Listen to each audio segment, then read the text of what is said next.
What a time to be alive. You know what it is. When you see these four faces on your screen, the Kings have arrived. And boy, we got some great news for you today. 5 is here, and the Eagles need to fear. Um, a superstar was born on Saturday afternoon. We already knew a star was born since probably about week 3, but the superstar status was stamped by Jayden Daniels on Sunday, and we're going to talk about that. But before we get to any of that, let's get the pleasantries out of the way.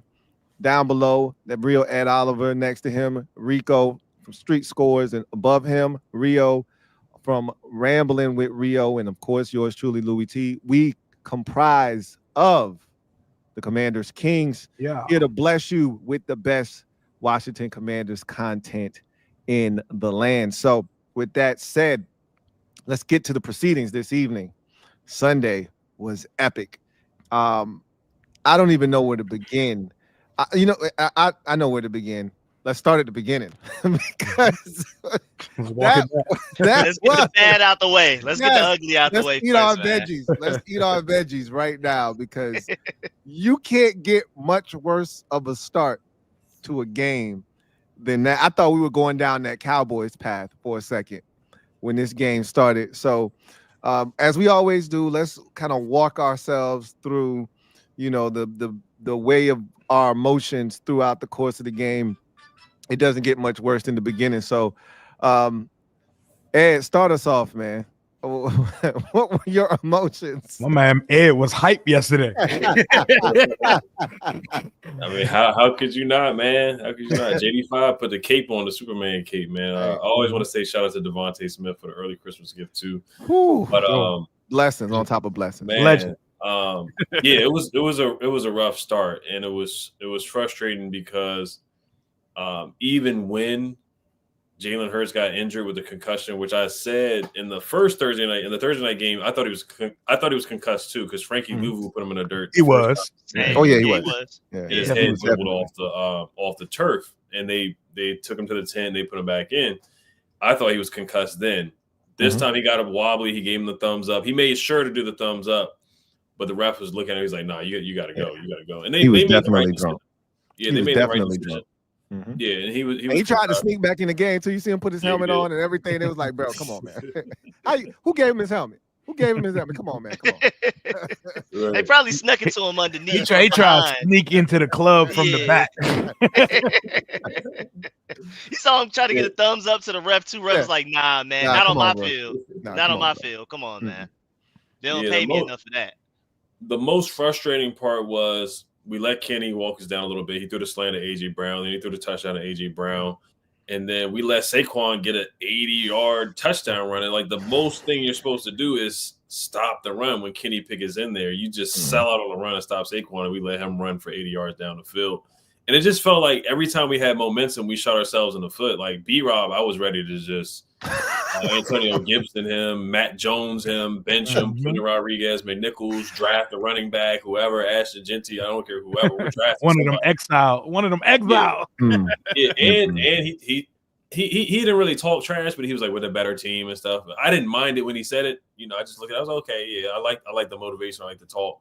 But for you to go in there and fumble twice, back-to-back plays, and Jalen Carter just forces a fumble so easily and calls out the pool, I was like, yeah, it's going to be a long day. Team, but you weren't. your counterpart over there, Saquon Barkley, outperforming you for sure. Right. So he fumbles twice. We shoot ourselves in the foot. We let Kenny Pickett walk us down. It's 14-0 to start it off, so it's the worst start possible. Then Jayden shows some life with a bomb to De'Ami Brown on Slay. And then he got on the fake Quintana Bay. We finally challenged him, and you see what happened. Terry got him for a big pass.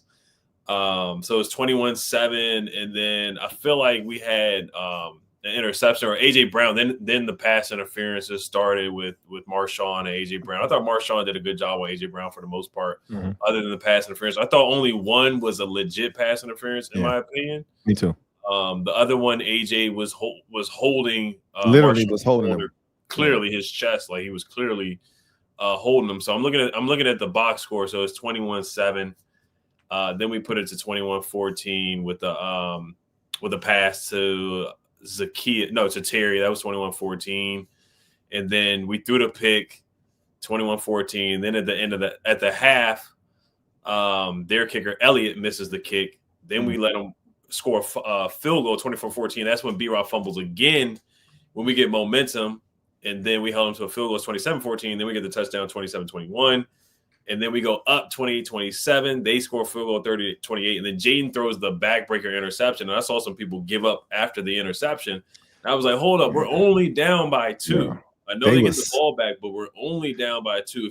If you let Houdini get the ball back in striking distance, only down by 5 instead of down by – because if Devontae catches the ball, then they potentially go up 37-28. But I was like, we got life after that drop. And you gave Houdini the ball back 33-28 with what, a minute 52 left? Yeah. At that time, I was like, anything's possible. Actually, I'm looking at, I think it was 55 seconds left. So it was less than a minute, which is just insane thinking about that. He walked them down with less than a minute left. And then the rest is history there. I mean, Jayden putting up 5 TDs. And we talk about receivers all the time. I mean, Zacchaeus had 2 touchdown catches. Crowder came in off IR, had 2 touchdown catches. Other guys stepped up and made big plays at the receiver position. But Jayden, fourth and 11, converted, got a 30-yard run. 4th and 4, got a 10-yard run. Then Jalen Carter took his ankles away, AI crossover, put him in the mix, made a guy miss in the phone booth on that one. That was an incredible play. So Jayden just offensive rookie of the year. It's so funny because everybody was bringing up Bo Nix a couple weeks ago. And now I'm just hilariously laughing at that because Bo Nix was in the conversation. Everybody was panicking about him.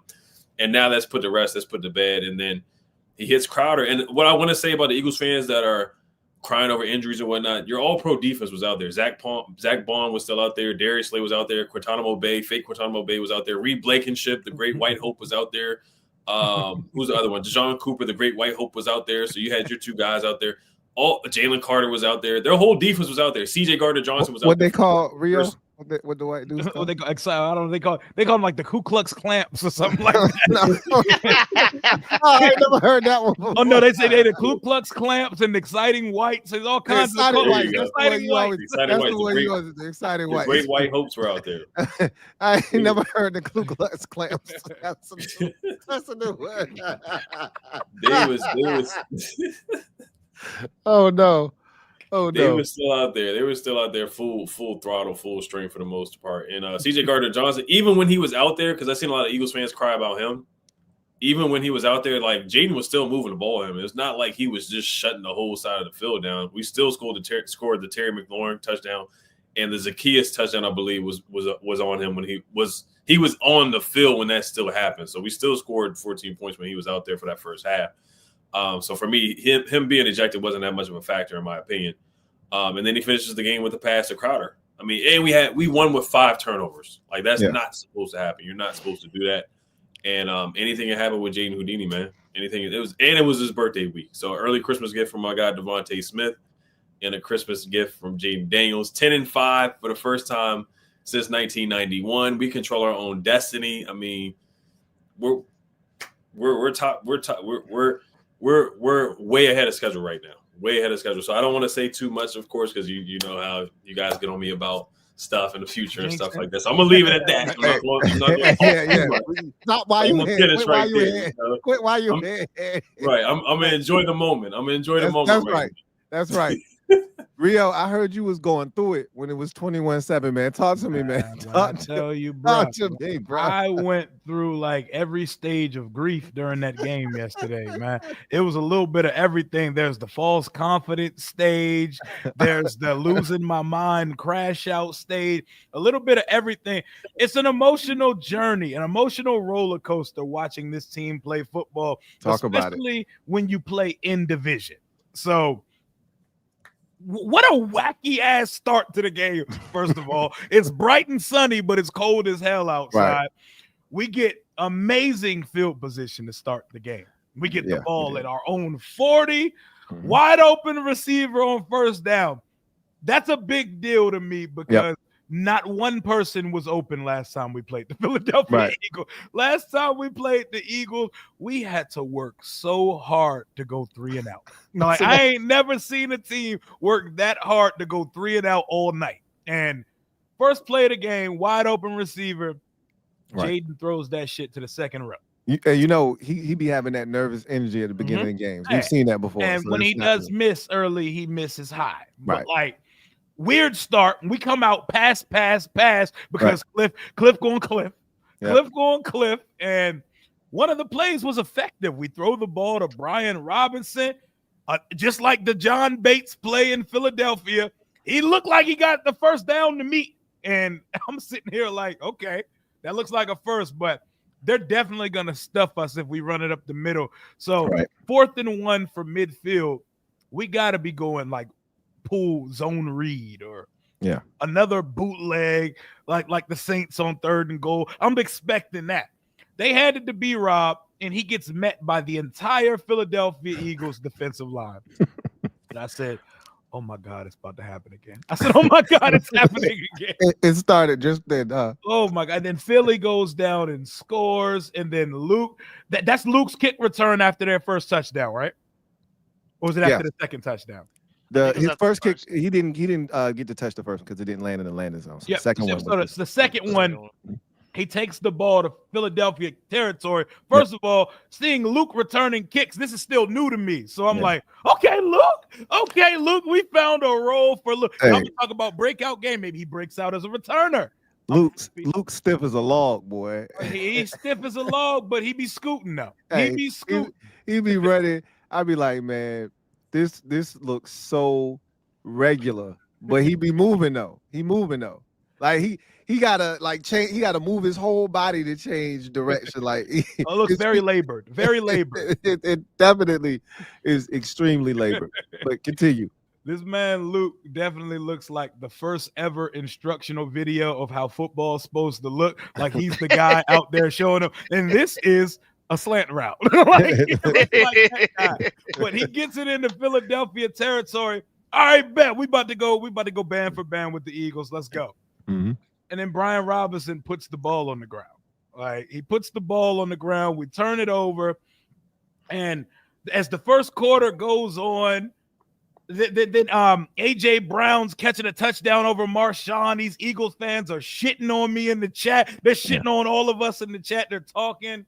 And Jalen Hurts gets put out the game. Mm-hmm. First thought was, oh, if we win, they're just going to cry that Jalen Hurts didn't play. Second thought was, even worse, bigger nightmare, what if Kenny Pickett dogs us? And Kenny Pickett, it never came across my mind, but Kenny Pickett. I watched Albano Mahomes do it, so I was afraid at that point. I cannot deal with LB and all of the Eagles fans if Kenny Pickett beats us today. Things are still not going our way. Pickett starts to look like Pickett and throws a pick to Frankie Louvu, who is an absolute godsend. I'm so happy to have Frankie Louvu, like really one of the few game changers on our defensive side of the team.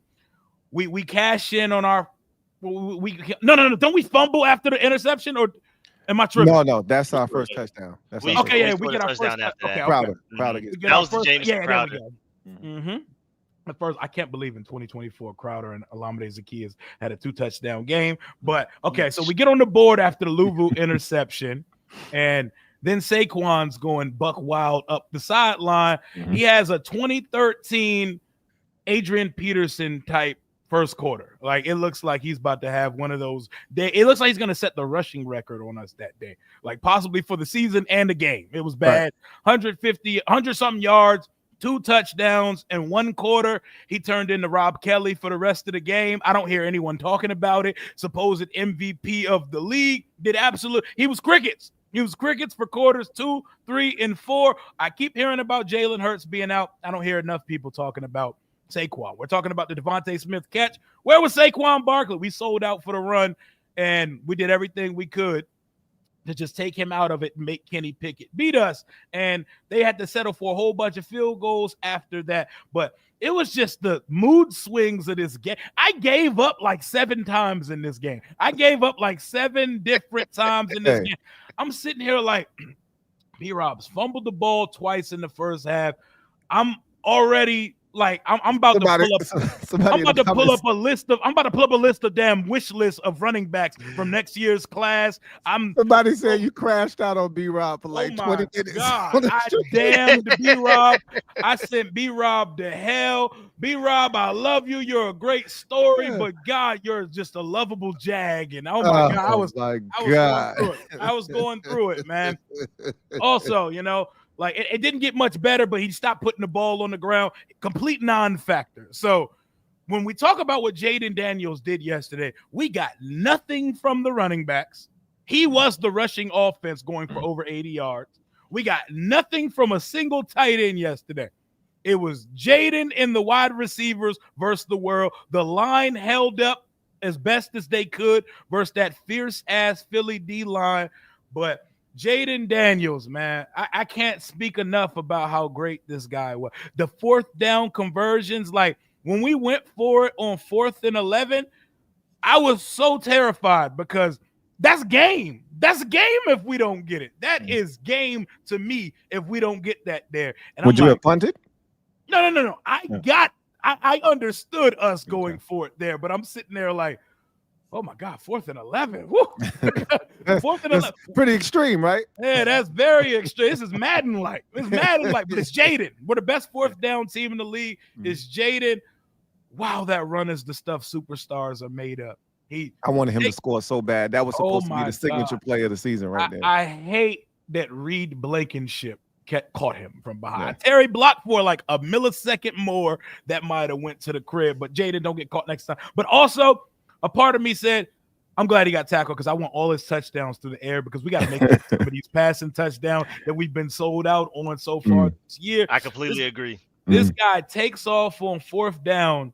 There is like a diamond of white jerseys right before the sticks. He's not supposed to get through there. What is it? N'Kobe Dean, Zach Bond, Reed Blankenship, and Cooper DeJean, like all right there that should have prevented him. And he did what he does best. He got skinny. He got through there, and he's bolting up the sideline for a 30-yard gain on 4th and 11. Regular quarterbacks don't do – that's a play him and Lamar are making. Nobody else is making that play. You know, Josh Allen probably would have bowled through with, like, brute strength with his weird gait and the way that he runs, you know. He runs like a big-ass wallaby in the open field, but – man, so many different things happening in these games. Weird flags on both sides. Guys are getting ejected. Oh, man, everybody, half of the chat saying, oh, my God, we suck. Half of the chat saying, yo, y'all are panicking. We're still in this. And it's just a whole bunch of, like, ruckus going on. And Eagles fans are clowning us. But the joke is on them. They kept giving chances to the wrong guy. The best quarterback in the NFC East, the most talented quarterback in the entire NFC conference, and a superstar already. If he doesn't get knocked out the Panthers game, if we beat the Dallas Cowboys, and if he doesn't get sold by like 7 receivers at the 1-yard line, we're talking MVP. I know Ed wants to bring that campaign back, but we're talking MVP for real. Josh Allen has a bunch of rushing touchdowns to go with his passing touchdown, but he only has a couple more passing touchdowns than Jayden Daniels in year 1. We're talking year 1, no established receiver other than Terry. No 1,000-yard running back that accompanies him. Lamar got a 1,600-yard back with him. Josh Allen has James Cook, you know. Their receiving core similar to ours, but we're talking about a guy whose stats are up there with some of the better quarterbacks in the league. This is the most clutch gene I've ever seen us have in a quarterback.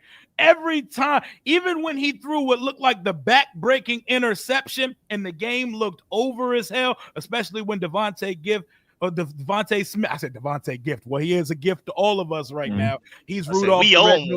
Devontae is Rudolph right now. He saved Christmas. But he just felt like if this team got the ball back to number 5, that team of destiny shit comes back. Like, we get down the field in a hurry. It looks easy. He's calm. He's smiling.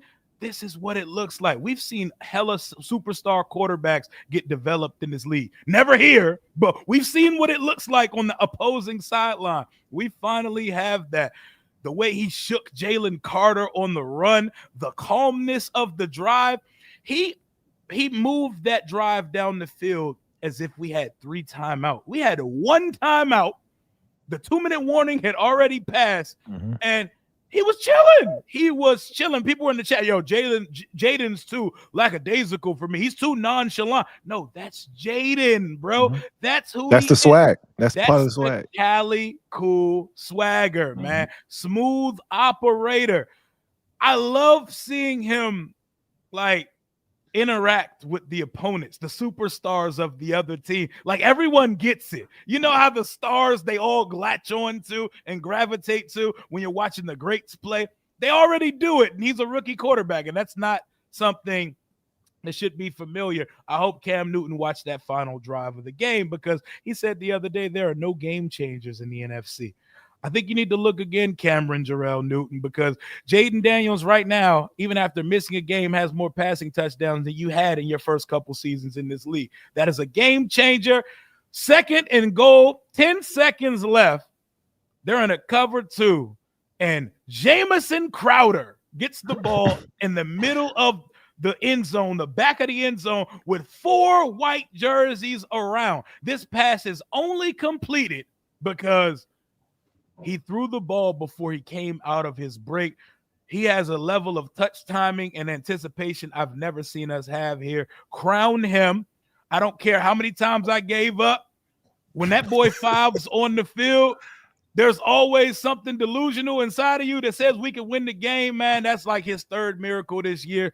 I wish the 2nd one counted versus Dallas, but they can miss me with the Jalen Hurts stuff. We have a bona fide superstar, and I live with extreme pride watching this guy play. This guy's a gift to all of us. He's changing our lives one day at a time. Go Jayden Daniels. Rico.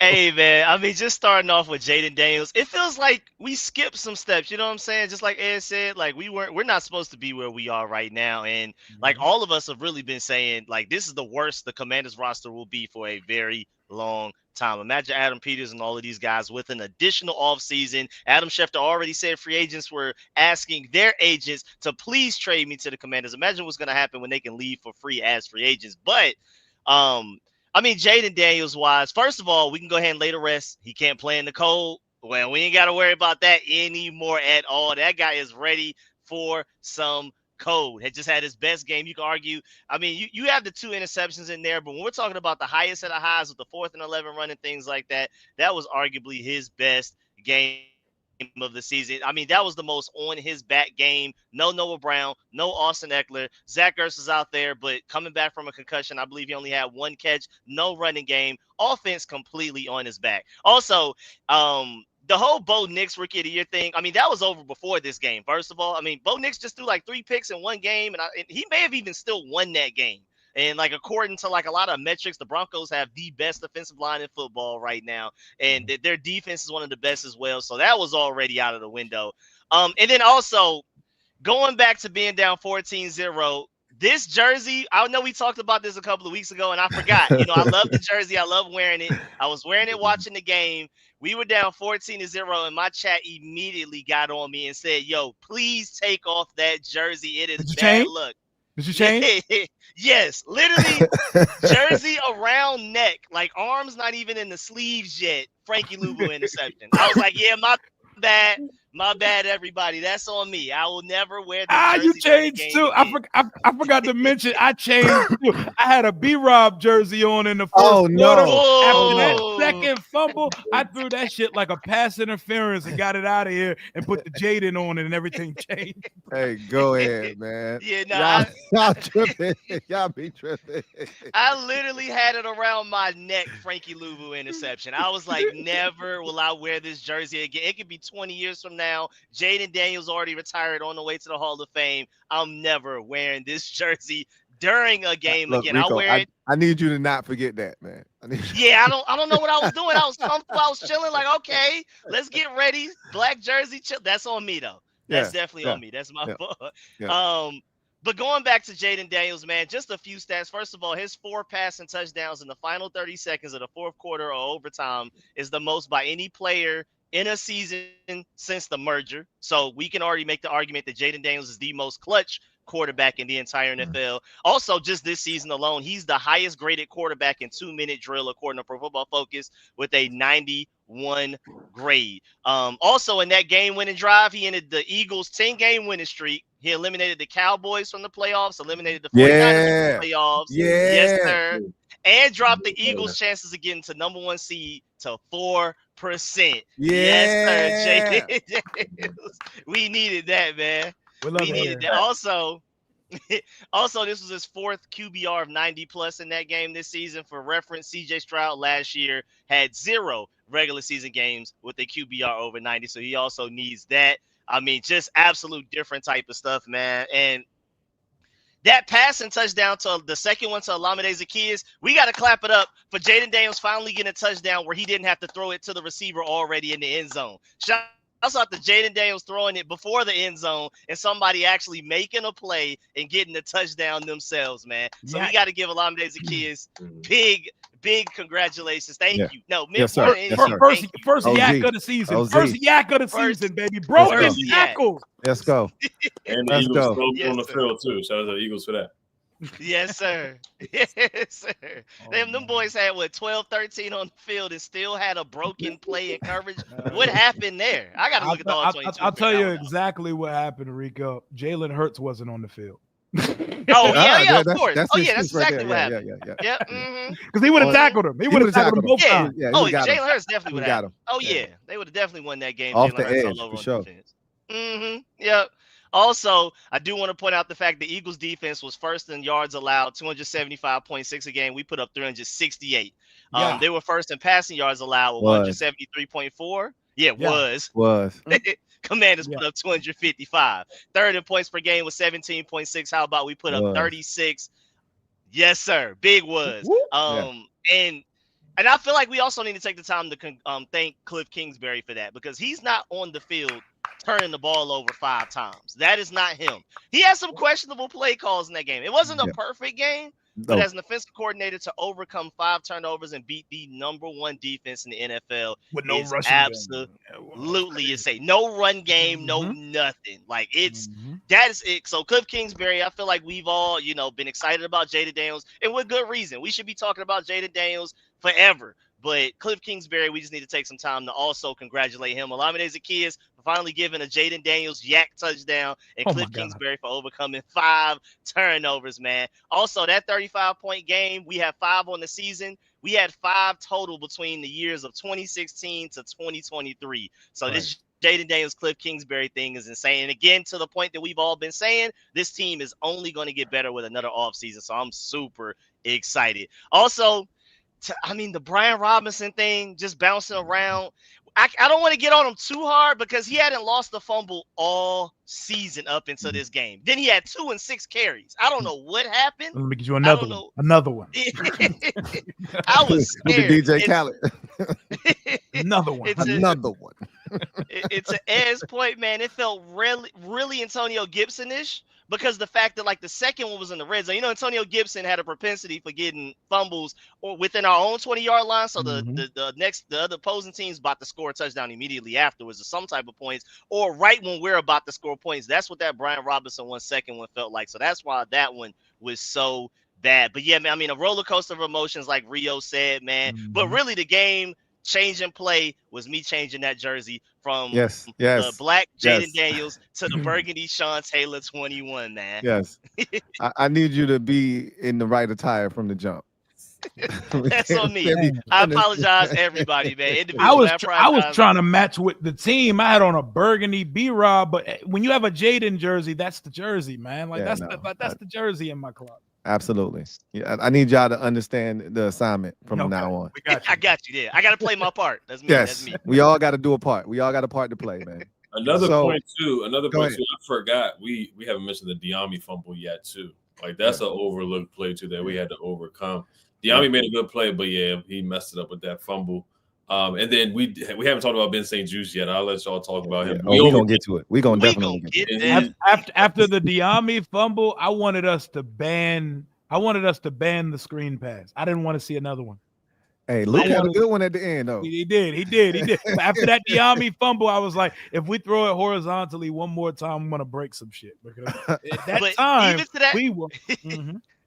Oh, I'm sorry. Because even to that, I completely agree. I was sick of the screen game. But I believe the first pass and touchdown from Jayden Daniels to Jamison Crowder, it was like they faked the screen, and then Jamison Crowder sold it and then went up for the touchdown. But yeah, it was after that Diami Brown fumble, I was like, never throw it behind the line of scrimmage again for the rest of this game. Did you see the first one we threw? Did you see Ben Sinnott completely whiff on on Darius Slay? Like, are you kidding me? Terry missed too. I think both of them missed. God. So currently we have he caught it. We have lightning strikes twice in Washington. And then we have preposterous. We are collecting excellent calls. Oh my God. From a season that none of us saw coming. That was amazing. It is excellent. I told my wife before the game, I said, I got a great feeling about today. And I don't know who you were kicking it with, Ed. I don't know who you were watching the game with, because you said people were starting to sell when Jayden threw that second interception. They were losing their shit after the failed fourth down on the first possession of the game, right? So I'm with the mob. We watching the game, and I told the mob after the first 3 plays, I said, okay, I see what type of day it is. This is a 5-day, because we didn't even attempt a run. Like the whole week, we're talking about establishing the run and being more physical than Philadelphia. And it's pass. And then you get to 4th and inches. And I said, do not run between the tackles against the Georgia wall that they have in the middle. Yep. And they attempted to do so. And obviously it went horribly wrong.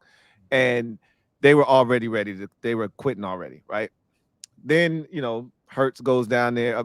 They did not complete a single pass on that first possession. He threw 2 passes, both to AJ, both were incomplete. And we were loving Lattimore at that time because he was right there on both of them. And they just ran it down our throats. Saquon went right down the field, and they didn't complete a single pass, and they scored a touchdown. I'm like, okay, whatever. It's cool, right? Luke gets the big return, like Rio said. We got great field position. And the first play, P-Rob fumbles.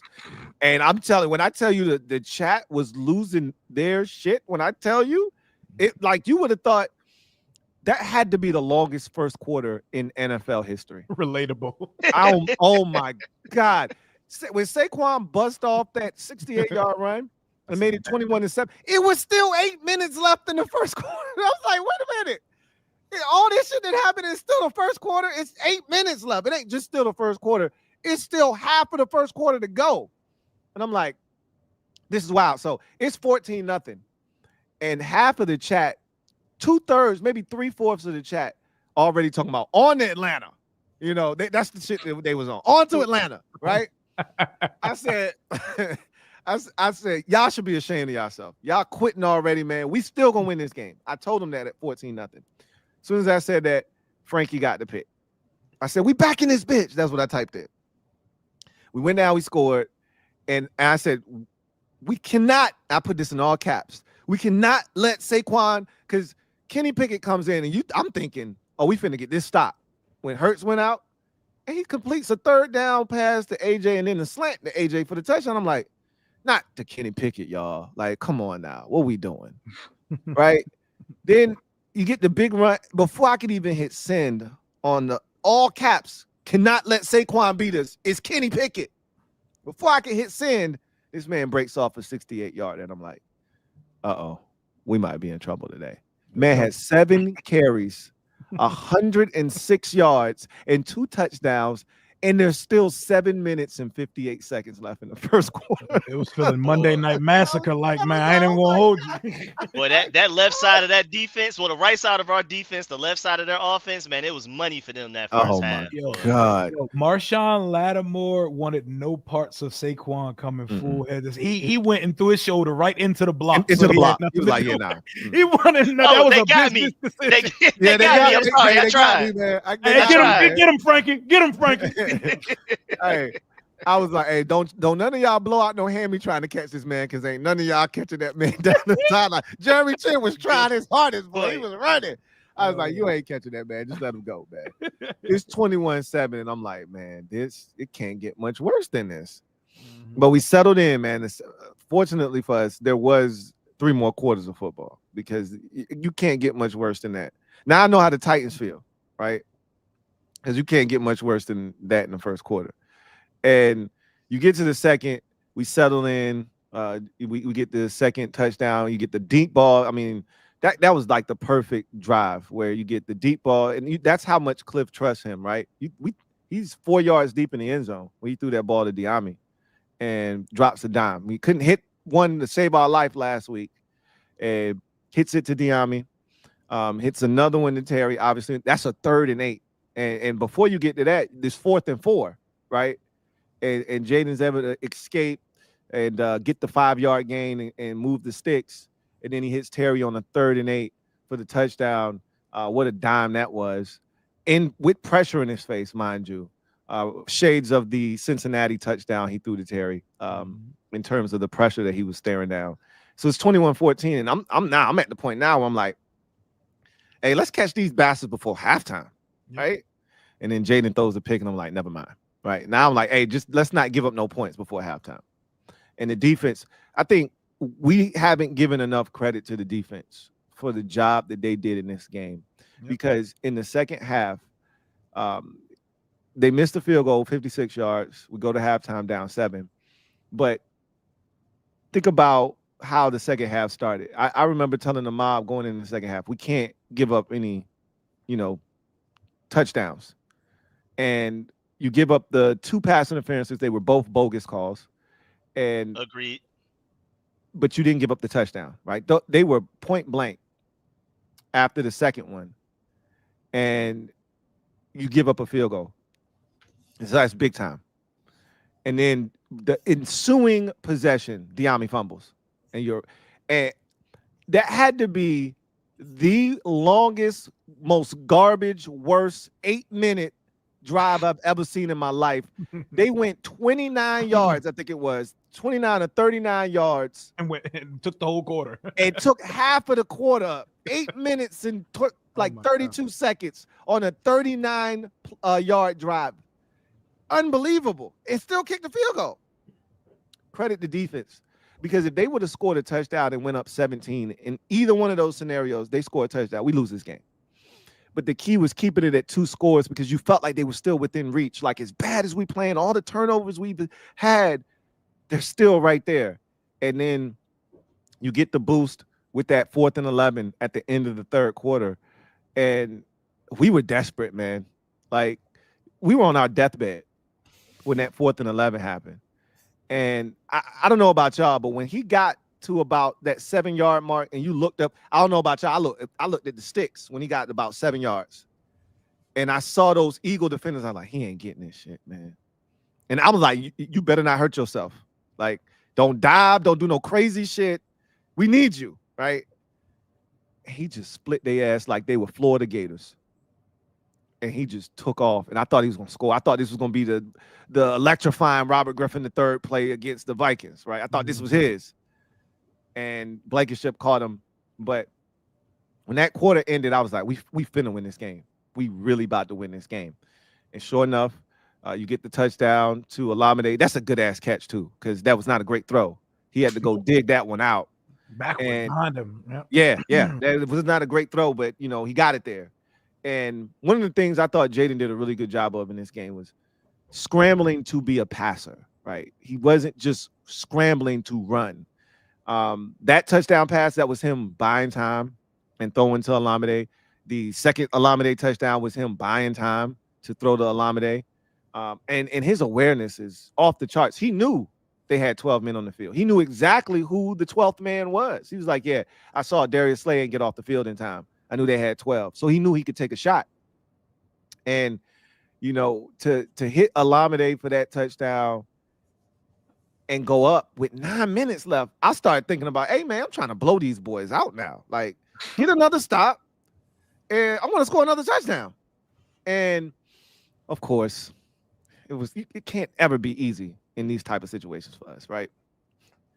I see Marshawn Lattimore on the sidelines. I'm like, hey, Marshawn, what you doing, man? Oh man, Hey, what you doing, man? When I seen him go to that blue tent, I was, oh, hey, what you doing, man? Hey, who finna come in the game? Hey, Right. y'all got somebody else over there? They was like, hey, Benji in the game. I'm like, no. And immediately, this man comes in, and you knew the ball was gonna find him. You know it. Oh yeah. 4th down and 7. go right to him. And I said, and we get this stop, the game is over. It's over.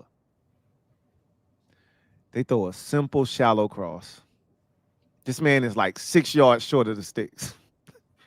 Benjamin St. Juice runs over there like he's on skates, like he works for Sonic, and skates right by this man on some Fred Flintstone yabba dabba do shit. And once he ran past him, I said, it's first down.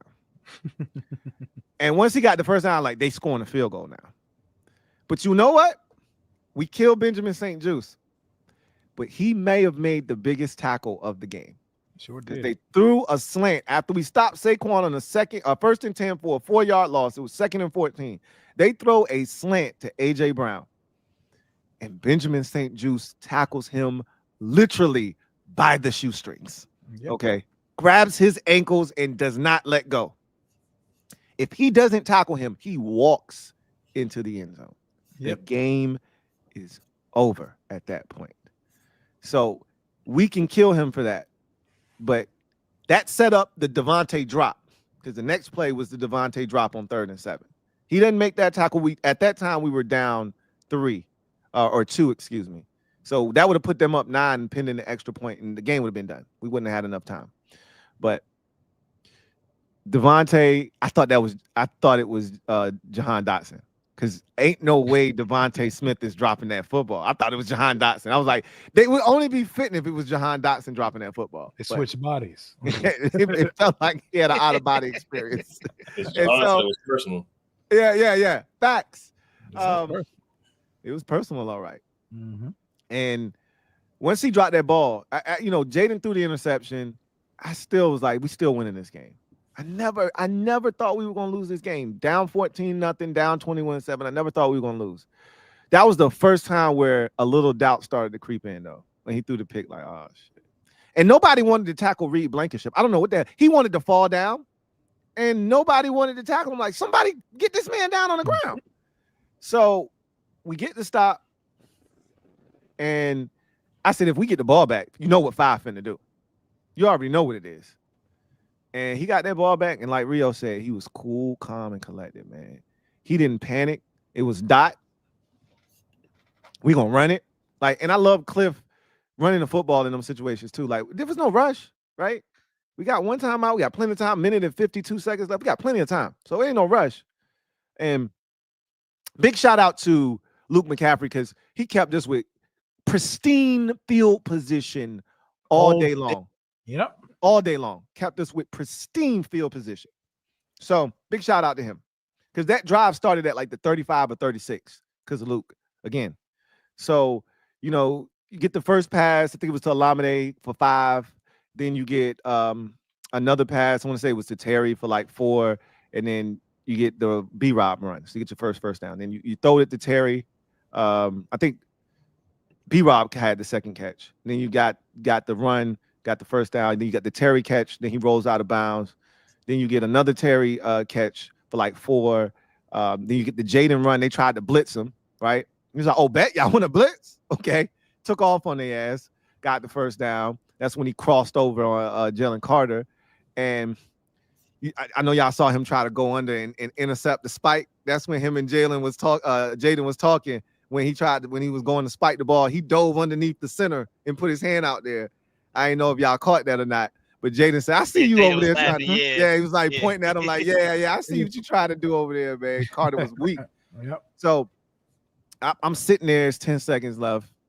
And I'm like, and I was so glad too that we burned all the clock. Like there was no chance of them doing anything if we score, right? Because I was scared we might score too fast and put them in a position where they could win or tie the game if we didn't get the 2-point conversion. So the 10 seconds sitting there, I'm like, man, he finna do it right here. He finna bless him. I thought it was gonna be Terry, right? And I see him throwing the ball. I thought it was either gonna be Terry or Ertz, because those his two favorite targets when we get in the red zone. And I see him throwing the ball in the back. He threw that shit with confidence. I couldn't see the end zone. I just saw him rear back. And when they finally showed that end zone, angle, I see Crowder breaking in the back of the end zone. I'm like, oh my God, catch this, catch this, catch this. And when he caught it, I just screamed, I got 5 on it. Yeah. I screamed so loud. My sister said, we got 5 on it. I was like, yeah, we got 5 on it. And I looked up and I was like, hey, we need this 2-point conversion. 6 seconds left. Let's go ahead and get this and put it out of reach just to make sure ain't no craziness gonna happen. And they got the 2, and I was like, I cannot believe we just came back and won with 5 turnovers, 5 touchdown passes for 5. And all I could think about was, this is his moment. Like, he just solidified his superstar status. He just stamped his superstardom. And all you saw today, if you were looking around for it, because I'm looking around for it. After a performance like that, I'm looking for it. And Dan Orlovsky said Jayden Daniels was the best player in the NFL yesterday. And I said, facts. Mm-hmm. And Colin Cowherd said he's already the best quarterback in the division. I said, facts. But we've been saying that, though. Yeah, we've been on that. Yeah, that's not new, but facts, right? And I think, Rio, you hit it on the head. I think he's the best quarterback in the conference already. Name me one better. I'll wait. Yep, I see some situational system guys like Purdy and Darnold, and Jordan Love's the only conversation for real in the conference. Nobody else has a ceiling like 5. And he's doing it with Zacchaeus and Crowder. Talk about it. Talk about it. He's doing it with us running receiver. Hey, talk about it, man. Like, that's the thing is, he elevates. Like, most dudes, like, and that's the same thing you can say about maybe Jordan Love too. Like, Jordan Love don't have no real dogs out there for it, right? Love's a dog. But he's still getting it done. Most dudes have talent around them, like significant talent. He got Terry and a bunch of dudes, right? And man, the chat was going off on B-Rob. I felt bad for him. I tried to come to his defense, and they started turning on my ass. They came with the pitchfork and torch for my ass. I had to back off. Like, all right, man, B-Rob, I tried, bro. That second fumble, I couldn't save him after that, man. They were starting to list running backs in the upcoming draft and shit. I was like, hey, y'all, we still got a game to win. They were seeing who was on the streets and everything, and I was with him, bro. I took the jersey off, bro. I wiped my hands clean of B-Rod. Even when we threw it to him and he made positive plays, I didn't feel right. Hey, I tried B-Rod, man. You still my guy, but yeah, it was rough, man. It was definitely rough. But have y'all ever seen something quite like that? 5 turnovers. Like, only 2 teams have overcome 5 turnover games this season. The Lions. Us and the Lions. 5 picks. He could do 5 picks and they won the game. What does that say about us? That you're able, if you're in that same vein with a team like Detroit, and you're able to overcome 5 turnovers and win. We have a transcendent quarterback. That's exactly what it's like. You need to be in, bro. That's rare stuff. Like I was saying earlier, like, we skipped some steps. We went from not being able to find a franchise quarterback. When we drafted Jayden Daniels, we were like, please just be like top 15. Top 10 would be great. He's in the conversations of top 3, easily top 5. Like, I feel like we definitely skipped some steps here with him, man. This is the greatest rookie season we've seen from a quarterback in NFL history. Agreed. And numbers-wise, we've seen more. But when you look at what he's compensating for and the team's immediate success from what we were last year, he is that. For sure. I got a Rico stat for y'all too. Commanders average 28.8 points per game, highest scoring average for a team with a full-time rookie quarterback in the last 20 years. Dan Orlovsky put that out too. So I mean, he's putting up crazy numbers, the most clutch numbers too. Did you know that the Eagles had not given up more than 2 touchdown passes to any quarterback this season? And he threw 5. 5. 5. 1, 2, 3, 4, 5th. 5.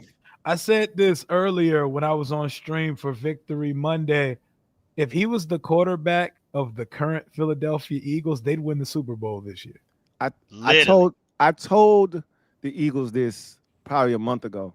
I said if Jayden Daniels was your quarterback, you'd be undefeated right now. Yes, they would go. Yes. Oh, yeah. You would have been undefeated. And they got mad at me. They was so hot. There's no way he would have won with the roster we had against Tampa Bay. I'm like, you see our damn roster? What you talking about? What do you mean? We're desperate for AJ Osborne to be active right now. That's the type of time we are right now. We need him this week, right? What? Come on, man. Stop it. So that felt so good. We talked about this last week, fellas. Like, we didn't need that game, but we wanted it bad. As bad as you could want one without actually needing it, we had to have it, man. Agreed. If we would have lost that game, do you know how bad it would have been for us in the streets? I mean, the Eagles fans. They doing this bad after we won. Imagine. Oh, look, man. They would have drug us. They would have drug us all around social media if we would have lost this game to Kenny Pickett. I mean, I'm so glad that I don't feel bad for them losing the game. Their biggest line, you beat a backup quarterback. What was y'all saying when y'all beat the 49ers in the NFC Championship game? Were y'all saying anything about hurting Brock Purdy? A win is a win. Right. A win is a win. I ain't trying to hear that. They've been so hyped when they beat us. We had Garrett Gilbert as a starter, and it was hyped when they beat us. Look, come on, man. Mark Sanchez. We had dirty Chaz. We all kinds Garrett Gilbert. Man, this is coming from the team that won a Super Bowl with a backup quarterback. What happened to that? I'm at a loss. These Eagles fans. Did you see how they was going after Greg Olsen? Did y'all see that on X? Greg Olsen, I was like, hey, Greg, you ain't gonna win this fight, man. Just go on about your business, man. They're the worst losers in sport. Eagles fans are some of the worst losers in sport. They cannot take losing. They can't cope. And you know what? I think they've taken over the mantle as the worst fan base in sports. Oh, they've been that, yeah. They don't know how to win either. The one Super Bowl they got, they was eating horse poo. They don't know how to act. Destroying people's businesses, all of that. Man. I'm still mad about that. Yeah.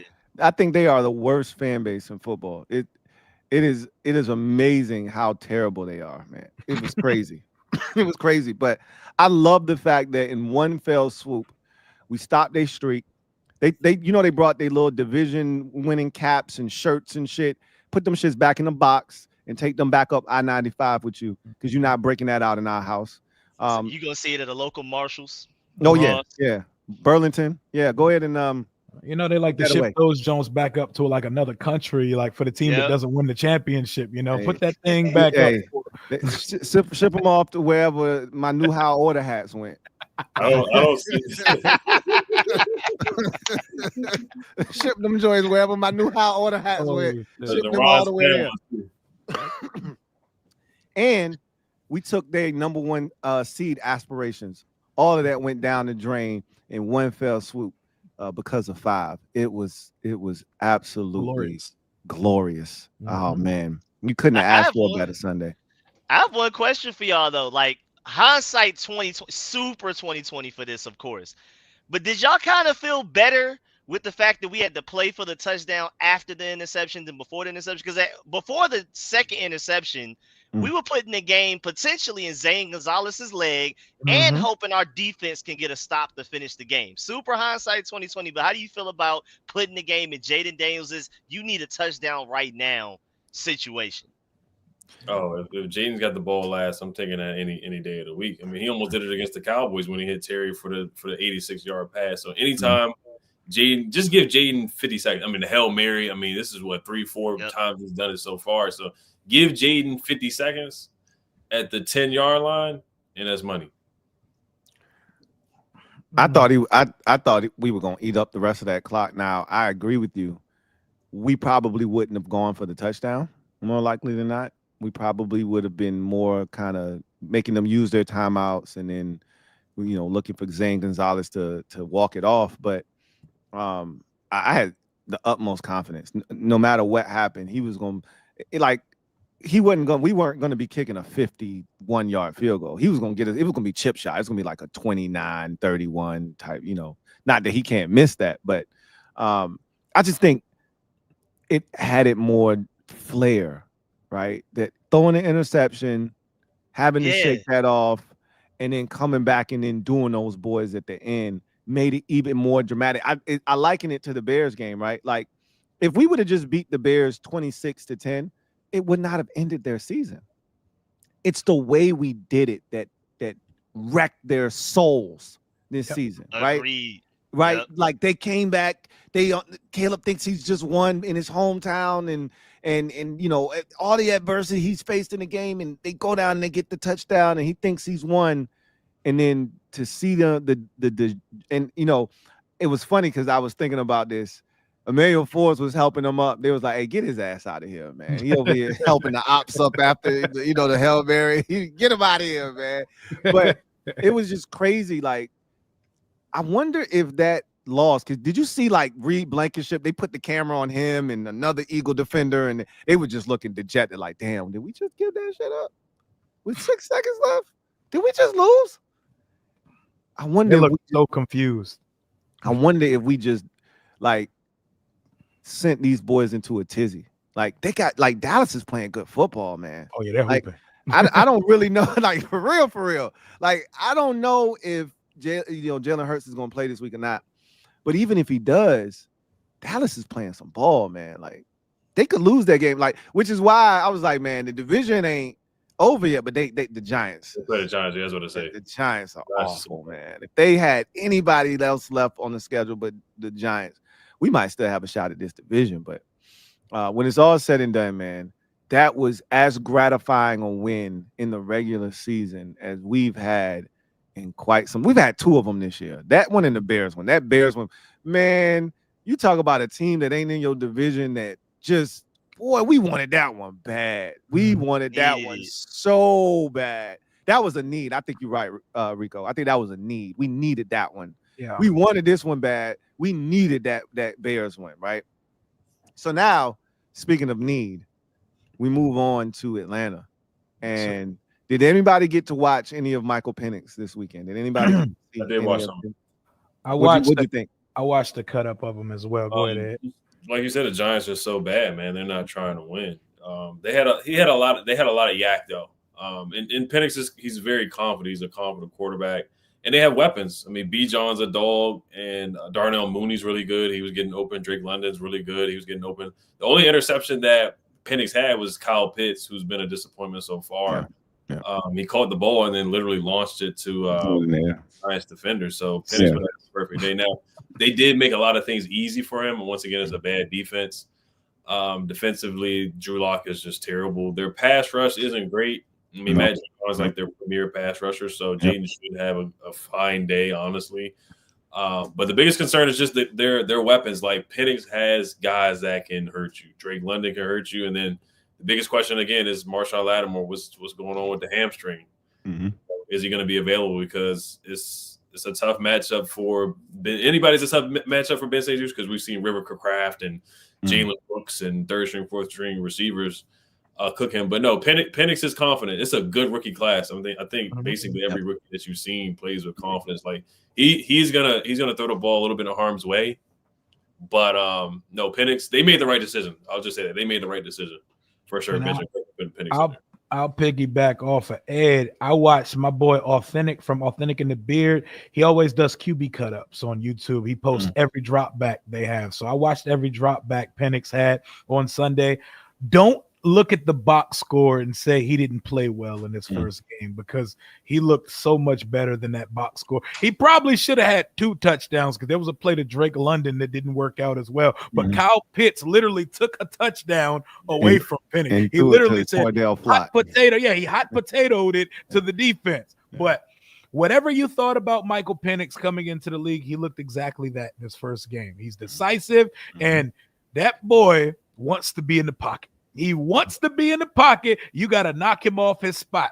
Well, I think technically, even though he's had like 4 knees in college, he can run, but he doesn't. He refuses to run the football. We got to get to him on Sunday, because if you allow him to sit in the pocket, he can pick you apart all 3 levels, but especially in the intermediate. And he's going to pick you apart. He's decisive. He has a quick whip, and he makes quick decisions, but he ain't nothing we haven't seen before, and it's his second start. You're going to have to get in the end zone versus us on Sunday, so I'm looking forward to that. Oh, but while we're closing the door on Eagles Week, I just wanted to ask y'all before we got off of that, did y'all see some Eagles fans conspiring that the league is trying to get Jalen Hurts? they're trying to, they paid him off to get hurt. The league wanted Jalen Hurts put out of that game yesterday, so they sent Washington and Louvu to go kill. Would they think he Fred Hampton on MLK? What are we talking about? I know. You talking about the tinfoil hats? They need to put the tinfoil hat on. Sure. Yo, these Eagle fans are crazy, bro. Like, I've seen some craziness over the last 48 hours where I'm like, are you kidding me right now? Seriously, we doing this? This is what we doing. Y'all ain't lost in 2.5 months, and this is the shit y'all doing when y'all lose y'all first game. This is what y'all doing? Like, Hurts literally got up and he looked drunk, and you think he's fine, right? Come on, man, stop it. So he wasn't fine last time. He wasn't. Yeah, they should have been knocked out last. It was football karma for the Leggett drop. They should have lost that game, so we took care of business this game. They were doing football. Yeah, great point. Yeah, it's crazy, man. The Eagles fan, like I said, they've taken over the mantle from the Cowboys fans. Is the worst fan base in the NFL without question, bro. Yeah. Cowboys, their thing was they was just everywhere. They felt like bandwagoners because most of them had never been to Dallas in their lives. But like Eagles fans, like just actually terrible, like actually just really bad. Yeah, like bad human beings. Bad. Yeah, right? like just like Cowboy fans. They were like when you like people, I think, overuse the word delusional, right? Cowboys fans were delusional because every year they thought they were winning the Super Bowl. Every year, right? That was the biggest problem with Cowboys fans is our year. Yes, every year was their year, right? Eagles fans are just not good people, bad human beings. Like they're just not good people. You're like, yo, who raised you, right? Like, who hurt you? Who hurt you? Very uncivilized bunch over there. Man. What is going on right now? Very archaic over there. Man, I tell you, there's a few in that bunch that are good people, right? Or it's a wise man, or I don't know if he's a wise man, but there's some good people over there, right? There's not many, but there's some good people on a broke clock got to be right twice a day. I mean, it's not many, but it's a few of them. But boy, I tell you, man, that's a rough fan base right there. But I watched Penix, and I agree with you wholeheartedly, Rio. I thought he played well. But again, it's the Giants, so you got to take it with a grain of salt. But for his first NFL start, he didn't look overwhelmed. It didn't look too big for him. Like you said, he prefers not to run. He is a better athlete than people give him credit for, but he really doesn't want to run, right? He really wants to stay in the pocket and throw the football, and he can be very accurate with the football. He's decisive. It comes out quick. And he's left-handed, so that gives you a different perspective. You don't see left-handers very often, so that changes some things. I really am terrified of the Falcons' run game more so than anything else because Bijan Robinson is a problem. And he's the type of guy that will give us fits. And so I am worried about their run game. I think the unsung heroes of the Eagles game were the defensive line, the front seven really, but the defensive line in particular, guys like Sheldon Day and Johnny Newton and Deron Payne and Dorrance Armstrong and Jalen Holmes. Like these guys played their asses off in that game. We're going to need them to do that again. I haven't seen Saquon look like the Giants Saquon all season long. We made him look like the Giants Saquon from quarters 2 through 4. How many tackle for losses did you see? The key to Saquon is you got to get him. Same thing with Derrick Henry. You got to get him before he gets started. And we got to him in the backfield so many times those last 3 quarters. And we're going to need to have that same kind of intensity playing the Falcons. It's a little scary, though, because, like, we talk a lot about Drake London, but, you know, Ray McLeod and Darnell Mooney can scoop. And so you get reckless with those dudes, you could be in some trouble. That's going to be a fascinating game. We'll come back to that. Let's get to the comment section, though. And just one last Michael Penix thing. Really, the only mistake he made was trusting the Florida Gator. You know, I had to make sure. Look, he had to take the shot. It was there. Yeah, I had to include that I threw the alley up, and you had to go ahead and just dunk it. Got you. You know where the Eagles messed up too when they had a chance to put some points on us. They were kind of killing us in the short to intermediate game. Why'd they get cute on the goal line and try to do that running back pass play? Like, they got cute and messed up everything. Johnny Newton ran a 4.3 on that play. Yeah, and got the Saquon. Heck yeah. I agree with you. I don't understand, like, if they'd have just lined up and handed it off that left side, they were killing us off that left side. Yeah, that or run another like slant or something to A.J. Brown. Just get a stop route to A.J. Brown in the end zone. That's a touchdown. Like, they decided, let's get cute. Let's go a little Philly special on them, and that did not work. They really wanted Saquon to put that in a tight window. They thought we was going to be sleeping on the goal line. Yeah, they really wanted to embarrass us. That's what they wanted to do. Shout out to They wanted to have fun. They wanted to have fun. Grande Groove, thank you for the super chat. Greatly appreciate you. Right. What's up, Kings? What up, Grande? What's going on with you? He says, let's be clear. JD5 was the best player on that field yesterday, not Saquon. Shout out to y'all. I bet he says content is easier to make when we win it, without question. I don't think that's even worth a debate. I agree with you. I'm gonna let the panel chime in on that, but I agree that Jayden was the best player on the field yesterday. Oh, yeah, no, definitely. Yeah. Okay. Everybody's in agreement here. Yeah, so, he was the best player in the NFL yesterday. To Rio's point, if the Eagles have Jayden Daniels, it's Super Bowl. Right. And shout out to Grande. Grande's been watching the channel for years when we've been bad. So yes, it's way easier when you win it for sure. And it's a lot more enjoyable, right? Like, it's fun when you win it, man. Like, we've been at this for a long time, and it was hard. Some of these, like last season, I can't speak for y'all. It was hard. Like, just watching the games was a chore last year. Like, I feel bad for like that Jaguars Raiders game that was on. Like, my homeboy is a Raiders fan. He was like, bro, did you watch any of that? I was like, no. He's like, bro, don't. Like, don't. It reminded me, I said, bro, I was just there last year. Who you think you're talking to? Hey, their tank just took a huge plot twist. Oh, man. That almost was us against the Jets. The Jets and the Rams. Big up Greg the leg, man. Crowder. Remember? Crowder did Crowder, thank you. Hey, look, man. Everybody got a part to do, man. And boy, blessings on top of blessings, because that could have been us, bro. They was trying to win. JB, thank you for the super chat. Greatly appreciate you. JB writes, Merry Christmas, fellas, to you and yours and the Commanders, man. Shout out to you, JB. Happy holidays to you and yours. Happy holidays. Yes, sir. Same to you. Swaggy P, my guy, Swaggy P. What's going on? Thank you for the super chat. Greatly appreciate you. Writes, Commander Kangs. The amount of excuses I've seen from Eagles fans over the last 24 hours is hilarious. Hurts doesn't play defense, and the Eagles fans weren't complaining when they were beating up on our backup quarterbacks over the years. How soon they forget. I just love the Hurts excuse. Like, can somebody like enlighten me? They were the number 1 defense, though, right? Correct. Literally. Yep. Did they not score 33 points in the game? Correct. Is that not supposed to be enough with no matter who's that quarterback? I'm confused. Now, this is the thing they're doing. They're turning a blind eye to the 5 touchdowns they gave up, and they're only saying, but I mean, we forced 5 turnovers, so what are you saying? Like, I'm saying we lost. Right.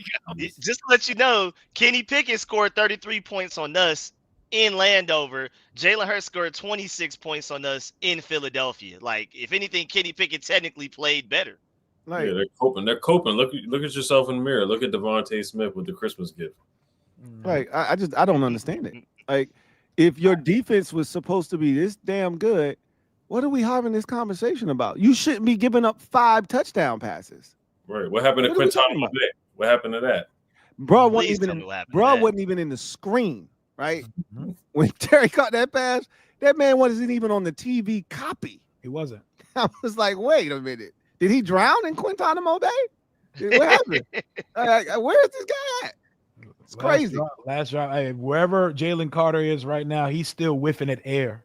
Hey, that's a bad man though. he's Jaden nasty. killed That's them. He's a nasty, that's a bad man. Right That there. boy. Did- That, I talked to him Y'all nice. see him I'm call like, out nah. the Samuel Cosme pool?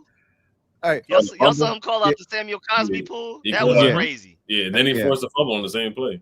he's a dog. but Yep. He's like that. I cut Sam a break because he was sick all week, so Mhm. they said that he was in the basement because he got the little his daughter is probably like 6-7 months, so he probably had COVID or something. He was in the basement. Yeah, exactly. He got it from him, and then he said he had a temperature of 103. He said he felt like his head was about to explode. So I cut him a break. I was like, "Hey, you good, bro?" But it's try to keep the Jalen Carter madness to a minimum though. Swaggy P, thank you for the super chat. Greatly appreciate you. Double up. Rico, you making a trip to see us play the Falcons? Nah, I won't be able to make it this time, but y'all know I'm rooting heavily for that one, man. Please. We gonna take care of it for you, man. Don't worry. Yeah, I got a lot of Falcons fan friends, and they're talking great. They're talking crazy right now. I'm like, bro, honestly, we're not thinking that hard about you, but we have a mission in sight on. No, we not definitely personal. gotta It's take all care. business. It's Yeah. all business.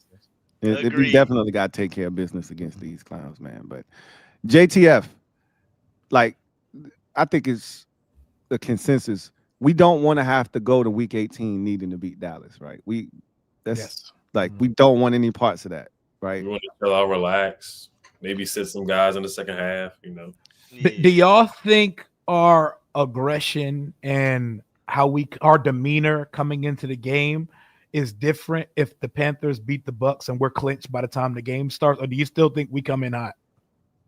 Oh yeah, for sure. It's human nature. If they know they clinched the playoff berth, They're chilling. it could go one of two ways, right?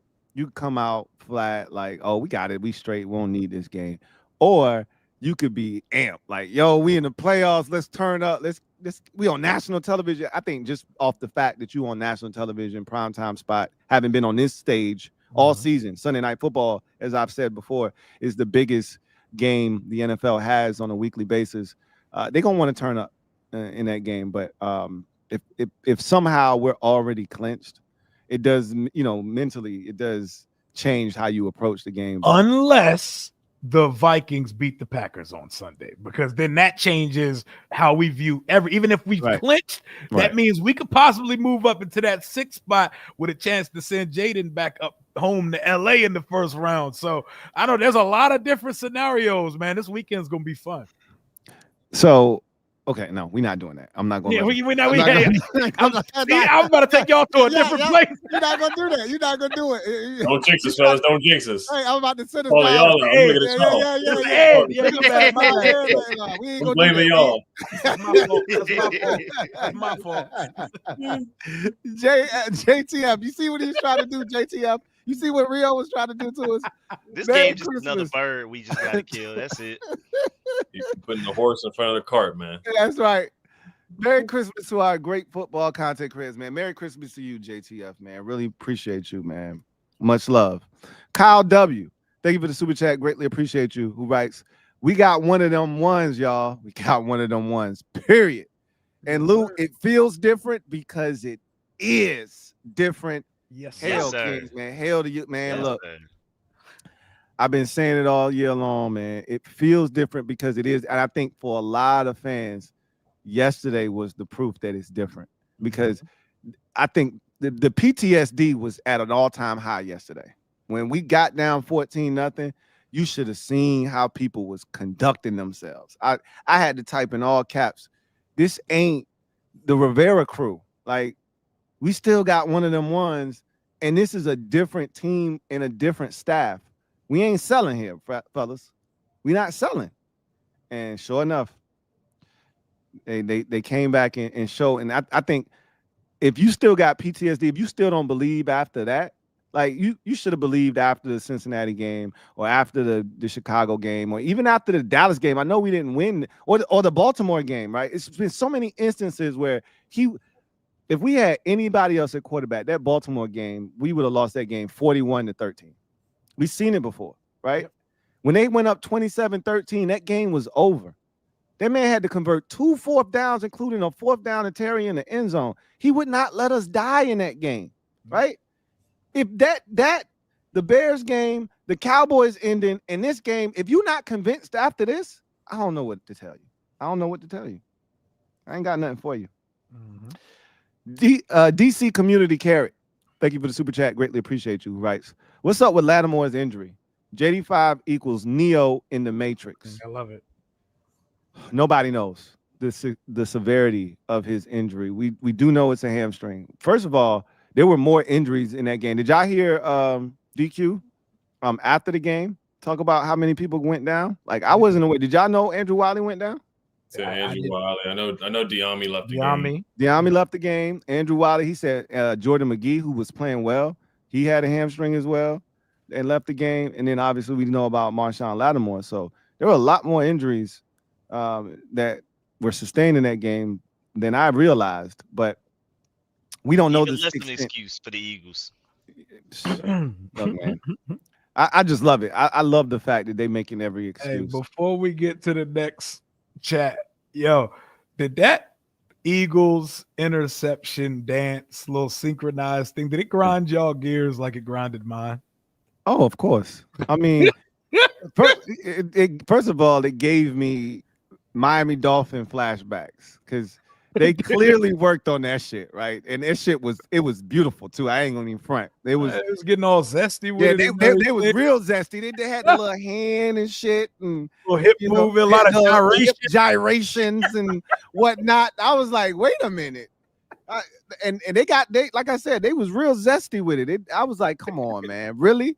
They practiced that thing in the team hotel last night, bro. They had that shit down to a T. I said, you dirty bastards. We got to beat y'all just off the strength of that shit. You know what I'm saying? But if you look around the league, though, that's the new fad. Like the Vikings had a crazy joint yesterday. Like, these dudes be getting it in, man. You got to be careful. How does that conversation start, though? Like, let's stand in this mirror and practice. I got it this week, bro. My daughter watching Camp Rock the other day. Yeah. Hey, we gonna kill him with this. Yes. That was the Vikings one right there. Yeah. Hey, yo, I'm telling you, I saw this shit on Camp Rock, y'all. Yo, this shit is crazy. Watch this.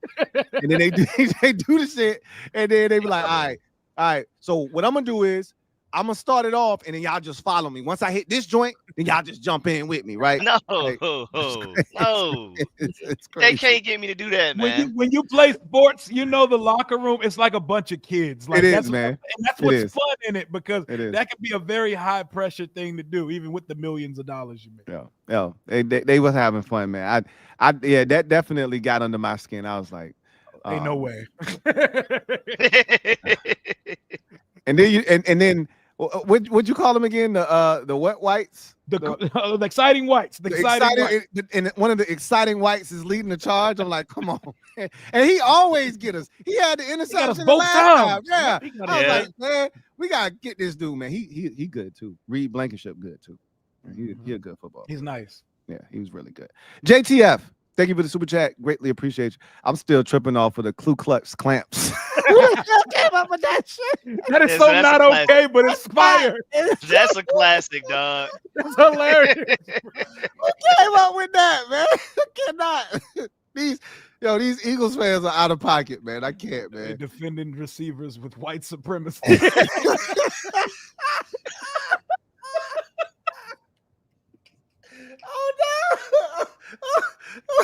Oh no. Oh no. Oh no. That's hilarious. Hey, JTF, Thank you for the super chat. Greatly appreciate you. Double up. Right. Our team has raised the floor while having a historic season. Excited to see where our ceiling is at. We playing with house money at this point. Look, We playing with house money since the Bengals game. we've been playing with house money exactly since week 3, man. Like the expectations were so low for this season. Really the biggest thing we wanted was, hey, do we have ourselves a franchise QB or not? That was the one thing we wanted to leave this season feeling like we had. And we established that in week 3. So from that point forward, it was just like, hey, how far can we take this thing? And I don't think any of us imagined that we would be sitting here with 10 wins with 2 weeks to go and a chance to do something we haven't did in over 30 years, and that's win 11 or more games. This is fantastic. And man, look, one at a time. Let's just Atlanta. We're going to stay there because Rio trying to take me somewhere that I don't need to go. Infamous 2K. Thank you for the super chat. Greatly appreciate you. This one for you, Rico. Read it. Go ahead and knock it out. Yes, sir. What's good, Fletch? My boy Fletch said it's Fletch from Philly. Remember, I told you last week I'm going to the game to represent, and I definitely did that. I sent my reaction on your latest tweet if you want to check it out. Also, Rippin's speech had that stadium rocking, and I retweeted the tweet, man. Shouts out my dog Fletch. He's from Philly. He went all the way down to the game in person. He posted the clip of him celebrating after we hit the game, winning touchdown. Yes, sir. He wasn't the one that had the camera like while the play was happening. That wasn't him. No, facing him. No, that wasn't him. That wasn't him. Okay. That was the Flyers. Yeah, that was hard. That was hard. That was crazy because like he knew that the play was about to be a touchdown. Like he just had it like this, like the Dame Lillard face. I told y'all. Like I'm like, yo, that's wild, bro. That's crazy. So Rippin had a speech. Was he being honored or something? Did I miss something? Was he the legend of the game? Oh, he was. He was that crazy. Our last quarterback to throw 5 touchdowns in 91 was the legend of the game. Jayden Daniels throws 5 touchdowns. Look at that symmetry. Disney movie type of stuff, man. Look at that symmetry. Infamous 2K. Thank you for the super chat. Greatly appreciate you. Double up. Infamous 2K says, funniest part about being at the game was definitely leaving the stadium trolling the Birds fans. We were chanting 95 North, 95 North. I love that. I would have loved to have seen a video of that. Also heard fans saying, take that Philly cheesesteak home with a side of BTA. Yeah. Yeah. Love it. And they thought they was going to come in there and take, and you know what was beautiful watching it on television? There was a lot of Commanders fans. You know, normally when the Eagles fans, when we play the Eagles, you could see a lot of green and you could tell a lot. I'm not saying that they weren't there because I know they were there. But on television, it looked like it was a lot of burgundy and gold in the stands. And that joint was packed. When I tell you, I ain't see too many empty seats on television. It looked like it was a packed house. GT7, thank you for the super chat. Greatly appreciate you, my guy, GT7. Kings. What's good? HTTC. Almost forgot that was Hurt's second concussion in a month. That's probably why he couldn't return. Both of them happened against us. Yep. Both of them happened against us. Everybody I honestly thought that the one against us the first time was worse than the one that he sustained in this game. His head dribbled off the turf when Louie did it the first time. Yeah. Now with us, when guys get concussions, they're out for a week or 2 weeks. I was shocked that Zach Ertz and Jeremy Chin was able both to of them played. Yeah. But our guys are usually out for a week. So Hurts really might be out for a week. And I know that turf probably was like cement. It was cold, Bo. It was cold on Sunday. Yep. I know that turf had to be hard when he hit his head off that turf, man. Barrett Downing, my guy BD, thank you for the super chat. Greatly appreciate you. Who writes, I never buy rookie jerseys, but with JD5, I may make an exception. You might as well go ahead, man. Buy it. Go ahead and buy it, bro. Same here. I just can't wear mine during games, but that's not a rookie quarterback. That is an elite quarterback. That is the most talented quarterback in the conference. Cop that jersey, sir. That is the franchise. That is the franchise. Go ahead and go do that. You better get it before they charge double, my boy. Before you gotta get it off restock, boy. Nectar, Thank you for the super chat. Greatly appreciate you. Rico stupid.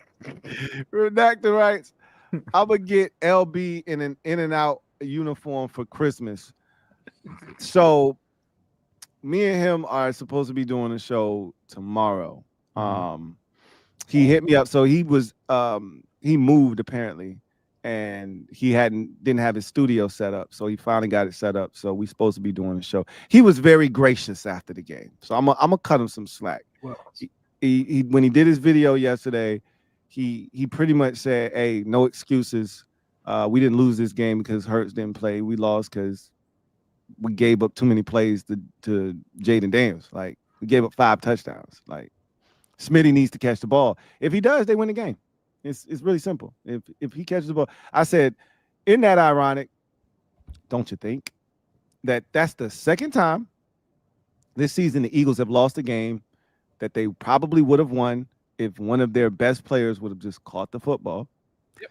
And isn't it ironic that that's the second time at home against an NFC East opponent that we've won a game that we probably would have lost if one of their best receivers would have just caught the football? Neighbors. Oh, yeah, Neighbors week 2. Yep. Forgot about that. So I said that North Dub karma, man.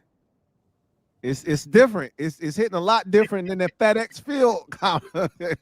Yes, sir. It's hitting a lot different. Sean Moore, thank you for the super chat. Greatly appreciate you. Sean Moore writes, and he talked all that shit during the week, how he had the better team, but he was put under a rock on the carpet, shaking my effing head. Rob with the I'm phone. gonna just call it the radio curse, because when you go on that weekly show, because John Allen was doing it too, and that's when his play declined. And B-Rob's doing a weekly show in the morning on the radio. He should get off it as soon as possible. Yeah, it's been a rough year for him when you think about the injuries, and he's had his moments where he's had some really good games. He had some moments. The Giants game, the first one. Stay off 106.7 The Fan, guys. Yeah, stay off. In general, They should only have access to our practice squad players, man. That's our Madden curse. Get Casman out. Yes, 106.7. He's stupid. Literally. Optimal focus. Yeah. Thank you for the super chat. Greatly appreciate you. Writes, I was at the game. It was absolutely wild. It felt like it on television. I got goosebumps. Like when he completed that pass, pure pandemonium. I could hear it and I could feel it through the TV. And it's not often that I can say that. There's only been that and the Hail Mary were the 2 plays this year where in the Terry play, that Terry catch against Dallas. Like you could feel the environment, the crowd go crazy. Still rolling with B-Rob. He had a bad game, but we have won a lot of games on his back. But JD5 is him. Indeed, he is. Sure is. I'm not giving up on B-Rob, but he definitely needs a road dog. We need somebody with speed. Like God, I miss Austin Eckler, man. I feel like yesterday could have been an Eckler game. I mean, he killed him the first time. He did. They had problems with him the first time. We needed pass catching back yesterday. You guys think he's coming back this year? Think he's gonna be back? I don't think so. I want him to, and I'm hoping so. Yeah, because he got knocked out cold on that kick return, and concussions, they usually linger with our guys, so I doubt it. But he's been at practice. I've seen the clips of him running around. All his interviews since the injury made it sound like a guy who's not planning on playing football again this year. But I'm hoping so, because that would be huge if we're talking about playoffs. Mm-hmm. Yeah, we could definitely use him for sure. AL, thank you for the super chat. Greatly appreciate you. Who writes, JD's underrated skill, chatting up with opponent teams to let their guard down. P.S. Ben Johnson's Stumblerooski is just filthy. Did y'all see that play? That boy good. Yeah. That boy Ben Johnson. Hey. Literally, my only critique was, why use that many points against an opponent like that? Save that for like the big moment. You know what though? I think that's the soft launch. I think he was just having fun, because in a real game, I don't know if you're gonna pull that out, right? Like that's the kind of game you pull it out in. They tried new recipes because they know that they're superior to the Bears. Hey, before we get to the playoff, I wonder if this will work in an NFL game. Let's run this right quick and see if we can pull this off. That boy good. Man, yeah. I mean, you saw what they was doing to Dallas. You saw what they was doing to Dallas with the offense. Bro, you can't hate on Ben Johnson, man. Even though after all what he did to us, man. That boy good, Yeah. man. Hey, I'm gonna tell you this too about Detroit. They mean like Mhm. when they got a vendetta. You see, like they were doing that to Dallas intentionally. Remember what happened to him in Dallas last year? Like, and they admitted it after the game. Like, nah, we had to axe the grind. Like, I love that. we were returning to the scene of the crime. Like, those boys are different, man. They hunt for their coach. I love that. They Yeah, hunt Yeah, for I their love coach. Yeah, he wants to bite kneecaps and whatnot. Yeah. They'll bite them for him. They will get them. no, they don't play no games, man. I mean, when your coach makes a statement like, "Hey, if you looking for us, you ain't got to look far. Just open up your front door. We standing on your front porch." When that's the message your coach is sending, like, I mean, what we talking about? Like, that's the guy I want to play for, right? Dan come with that 4th and 11 too. That was some type. Hey, look, man. Those type stuff right DQ there. knew. So it's certain games where DQ know. Like he did it against Cincinnati, where he was super aggressive. He knew he'll tell you during the week it's a 4-down game, right? Because the Eagles like going for it on 4th down. We got to go for it on 4th down. I was upset that he didn't have that same aggression for Dallas. You know what I'm saying? That was the one game where I felt like he didn't coach his best and he didn't put us in the best positions to succeed. Christopher McLaughlin, my guy, C-Mac, thank you for the super chat. Greatly appreciate you as always. Who writes, "Hey Lou, Rio, Rico, and Ed. Hope everyone is having a good holiday season. Likewise, man. Hopefully you and yours are enjoying the holiday season." He writes 2 questions. What was the last time the team scored 500 points in a season? 2, is Terry McLaurin the second best wide receiver of all time in team history as of now? Why or why not? I don't know if you can put him ahead of Gary Clark. Yeah. We can't do that. I think he's still got a little ways to go before Clark he can. a dog. Yeah, before he can pass Gary. But I think he's 3rd right now after Gary Clark. As far as the last time we scored 500 points in the season, you got me. You probably got to go back to the 80s. How much did we score in 99? Because we was putting up points in 99. Yeah, we did. 99 and 91 are your probably your best 2 opportunities for that. Brad Johnson then was putting them things up in 99. Yeah. Albert Connell before he started stealing his teammates' stuff. Christopher McLaughlin, thank you for the super chat. Greatly appreciate you. Go ahead. You got something? On the Terry thing, I'm with y'all on the 3rd. But just to let y'all know, he became the first player in our franchise history to surpass 1,000 yards receiving in 5 straight years. Yeah. I mean, it ain't many dudes who's doing that in the league, period, let alone in our franchise's history. Like, he in elite company when it comes to that. And to think, if not for a concussion at the back end of his rookie season, he would have been on that Mike Evans track of most seasons to start a career with 1,000 yards, because he would have had 6, and Mike Evans has the record with 10 right now. I don't know if he's gonna make it to 1,000 this year though, because he missed so many games. But it's a shame because he don't really get the just due that he deserves. But I think it's coming now. I think it's about to start because of Jayden. Jayden is gonna bring more recognition to this team, and by indirectly, Terry is going to benefit from that, I believe now. Oh, yeah. All he needed was a quarterback. All he needed was an offensive coordinator to move him around. It was so funny, not funny last year. Like, we had to keep Terry in a blowout just for Eric Bieniemy to get him 1,000 yards. It was like we had to force. If the defense doesn't get a stop late in that game, he doesn't get 1,000. He doesn't get 1,000 yards. It should have been a war crime, and now Bieniemy's fired. Bro, I was way too happy for Terry getting a rack last year. If you would have seen how happy I was, you'd have been like, "Hey, yo, sit your dumb ass down somewhere. You're doing too much right." Because I've teased Buccaneers fans because of the way Mike Evans gets like 1,001 yards, and I had to kind of pull that back. Like, nah, man, Terry got I said, "We'll take it. We'll take it." Touche.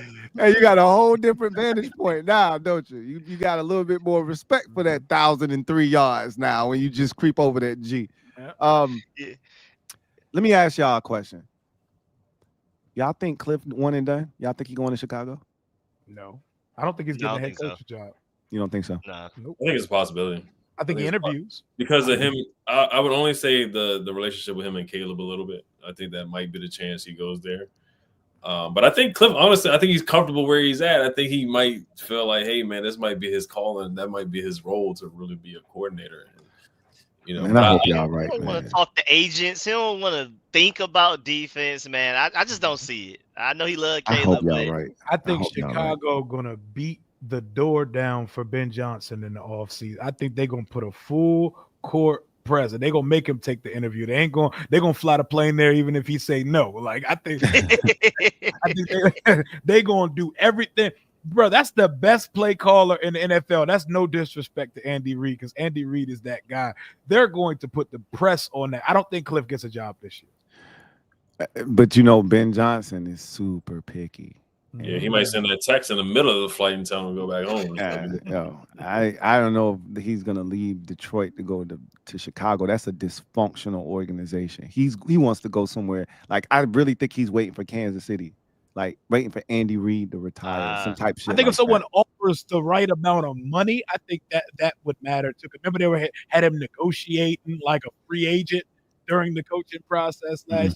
I think the right team backed that Brinks truck up to him. I think Adam Schefter was cooking him though. He was like, he's not ready yet. He's not a leader of men. He's not mature. Well, you can tell he doesn't really he's not like the most vocal guy. Like he isn't he's more like Cliff Kingsbury in that regard, where Cliff doesn't really want to deal with all the press and like. Do you see him with the Matrix glasses on the sidelines? Like Cliff don't play with the sun. Like remember early in the preseason when they were asking him about the sun, and Cliff was like, "Yeah, I wear that visor for the sun." Like he don't be playing them glasses. Cliff ain't playing no games. You know who I feel like they should hire? I feel like Vrabel, a guy like that. That I feel like that's what they need with the right OC hire. Like they need a grown man in there. You talking about Chicago? Yeah, Chicago. Yeah. But I think I seen an article that was advocating for Ron Rivera to be the head coach. Oh, I did see that too. It was like they need culture. Yeah, I muted his name. I did not see it. Yo, I was so weak. I was dead when I saw that article, bro. I was From a like, credible publication? Yes. Oh no. A credible writer, one that I read his work before, and I was like, yo, you really believe this? This isn't real. You can't think that this is the right thing to do. Ron got a lot of media friends too, because he had a media mold for us writing stories. Boy, yeah. You talking about Michael Silver? Yeah, that guy. He had him writing articles for us. You're not wrong about that. Christopher McLaughlin, my guy. C-Mac, thank you for the super chat. Greatly appreciate you. Double up. Thank you for doubling up. Who writes, hey, Lou, Rico, Rio, and Ed. Answer, 1983. I told you I had to go back to the 80s. That was my guess. 83, Thank you for that. We were the greatest scoring offense in NFL history, I think, until 99 when the greatest show on turf beat it. I think we had the most points scored in NFL history until they did that. But two questions. He says, one, do you think Jayden Daniels is now a top 6 quarterback in the league? Why or why not? Delicioso. He says, two, what do you like and what concerns you about playing the Rams? And we're not doing that, Chris. We're not doing that. Rio tried to take us down that road. We're not doing that, Chris. The last time we did that on this program, we lost 3 straight games. We're not doing that again. All right, we're not doing that. So is Jayden Daniels a top 6 quarterback in y'all mind's eye already? We know who I won't even say we know who the 5 guys are in front of him. We know 4 of them, right? Mahomes, Allen, Burrow, Jackson, without question. I don't think those are up for debate, right? Herbert would be the 5th if you're going to put somebody. I think, personally, I can't speak for anybody else. I speak for myself. If you're putting a 5th guy in front of him, Herbert would be the 5th. And then he would fall in at 6. I think that's what Christopher is also referring to as well. I can't think of any other 5 guys. You know the 4, like I said, Allen, Mahomes, Burrow, and Jackson, without question, no debate. Yep. The 5th guy is up for debate. I think it's Herbert, personally. I see people putting Stroud there. I think Jayden's better than Stroud. He's better than. I think he's better than Stroud. All right. He's better than Stroud. I'm no disrespect, but CJ Stroud, he doesn't run, right? He's not a runner. Like that added element of elusiveness. Yep. We saw it on full display against Philadelphia. It's what changes how you have to defend him. It's the X factor, right? It was 4th and 11. They said we rushing 4, we're dropping 7, and he made 4 dudes miss. Like it's just no defense for that. You know what I mean? So, also, I'm not taking Hurts over Jayden Daniels Y'all, any did y'all day of the put week. Burrow? Did y'all say Joe Burrow? Oh yeah, he's one of the 4. Yeah. So the big 4 right now is Mahomes, Jackson, Burrow, and Allen. That's the big 4. That's And the then- elite. That's the crop of the elite. The upper crust, as I like to call them. I feel like Jayden is playing better than half of those guys, but I don't put him above them yet because they've been doing it for so long, year after year, playoff wins and things like that. But I think Jayden is playing just as well as those other guys as well. I think I got him over Justin Herbert as well, top 5. So you got him top 5. Yeah, I have him 5th. What about you, Rio? just the weapons he has and everything around him. I'm not mad. I'm not mad at it either way. And I know situations can't be compared apple to oranges, but Herbert came out the gate smoking too. Like he came out the gate as a rookie over 30 touchdowns off rip. But we have seen him not show up when the lights get the brightest in clutch situation. And I've already seen a full-fledged clutch gene from Jayden in year 1. If he ain't the 5th best quarterback in the league, he's number 6. Bro. Right. What about you, Ed? Agreed. Yeah, you can't duplicate what he does on 4th and 11, 4th and 4. What he does, the game against the Cowboys, plays like that. The game against the Eagles that he just showed off the last drive. So I mean, you just can't duplicate those things. Those 4th down plays. He's a 4th down player. You really have to account for him on 4th down, and those last 2 minutes of the game, you have to really account for him too. So only thing I do like Herbert too, and the receiving core too is a big part of it. Like you see the guys we compare him to. Joe Burrow's got T. Higgins, he's got Jamar Chase, he's got Chase Brown.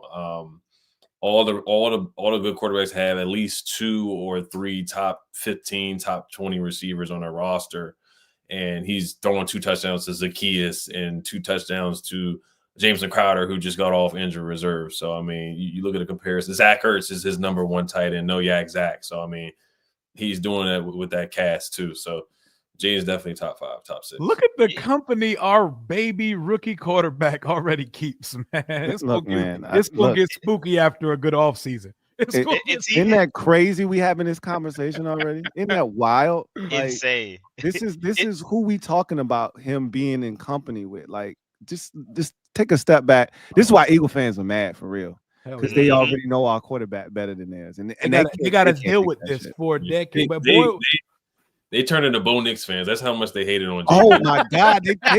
Hey, LB was on some, man. Bo Nix is better. Hey, man, stop it, man. They hating now. Wait till that Garrett Wilson trade come through in a couple months. Sir. Talk to him. Talk to him.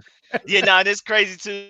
Because like Rio was just about to say, like they got to deal with Jalen Hurts for a while because he is a franchise quarterback. He's just not Jayden Daniels. They're not about to try to look for a replacement anytime soon. So they already know this is it. This is as good as our quarterback situation is going to be. He's going to be costing this much of the cap space, and we're going to have to figure something out around that. While the Commanders over there have a better quarterback. Hey. Cooper Rush better than Dak Prescott too.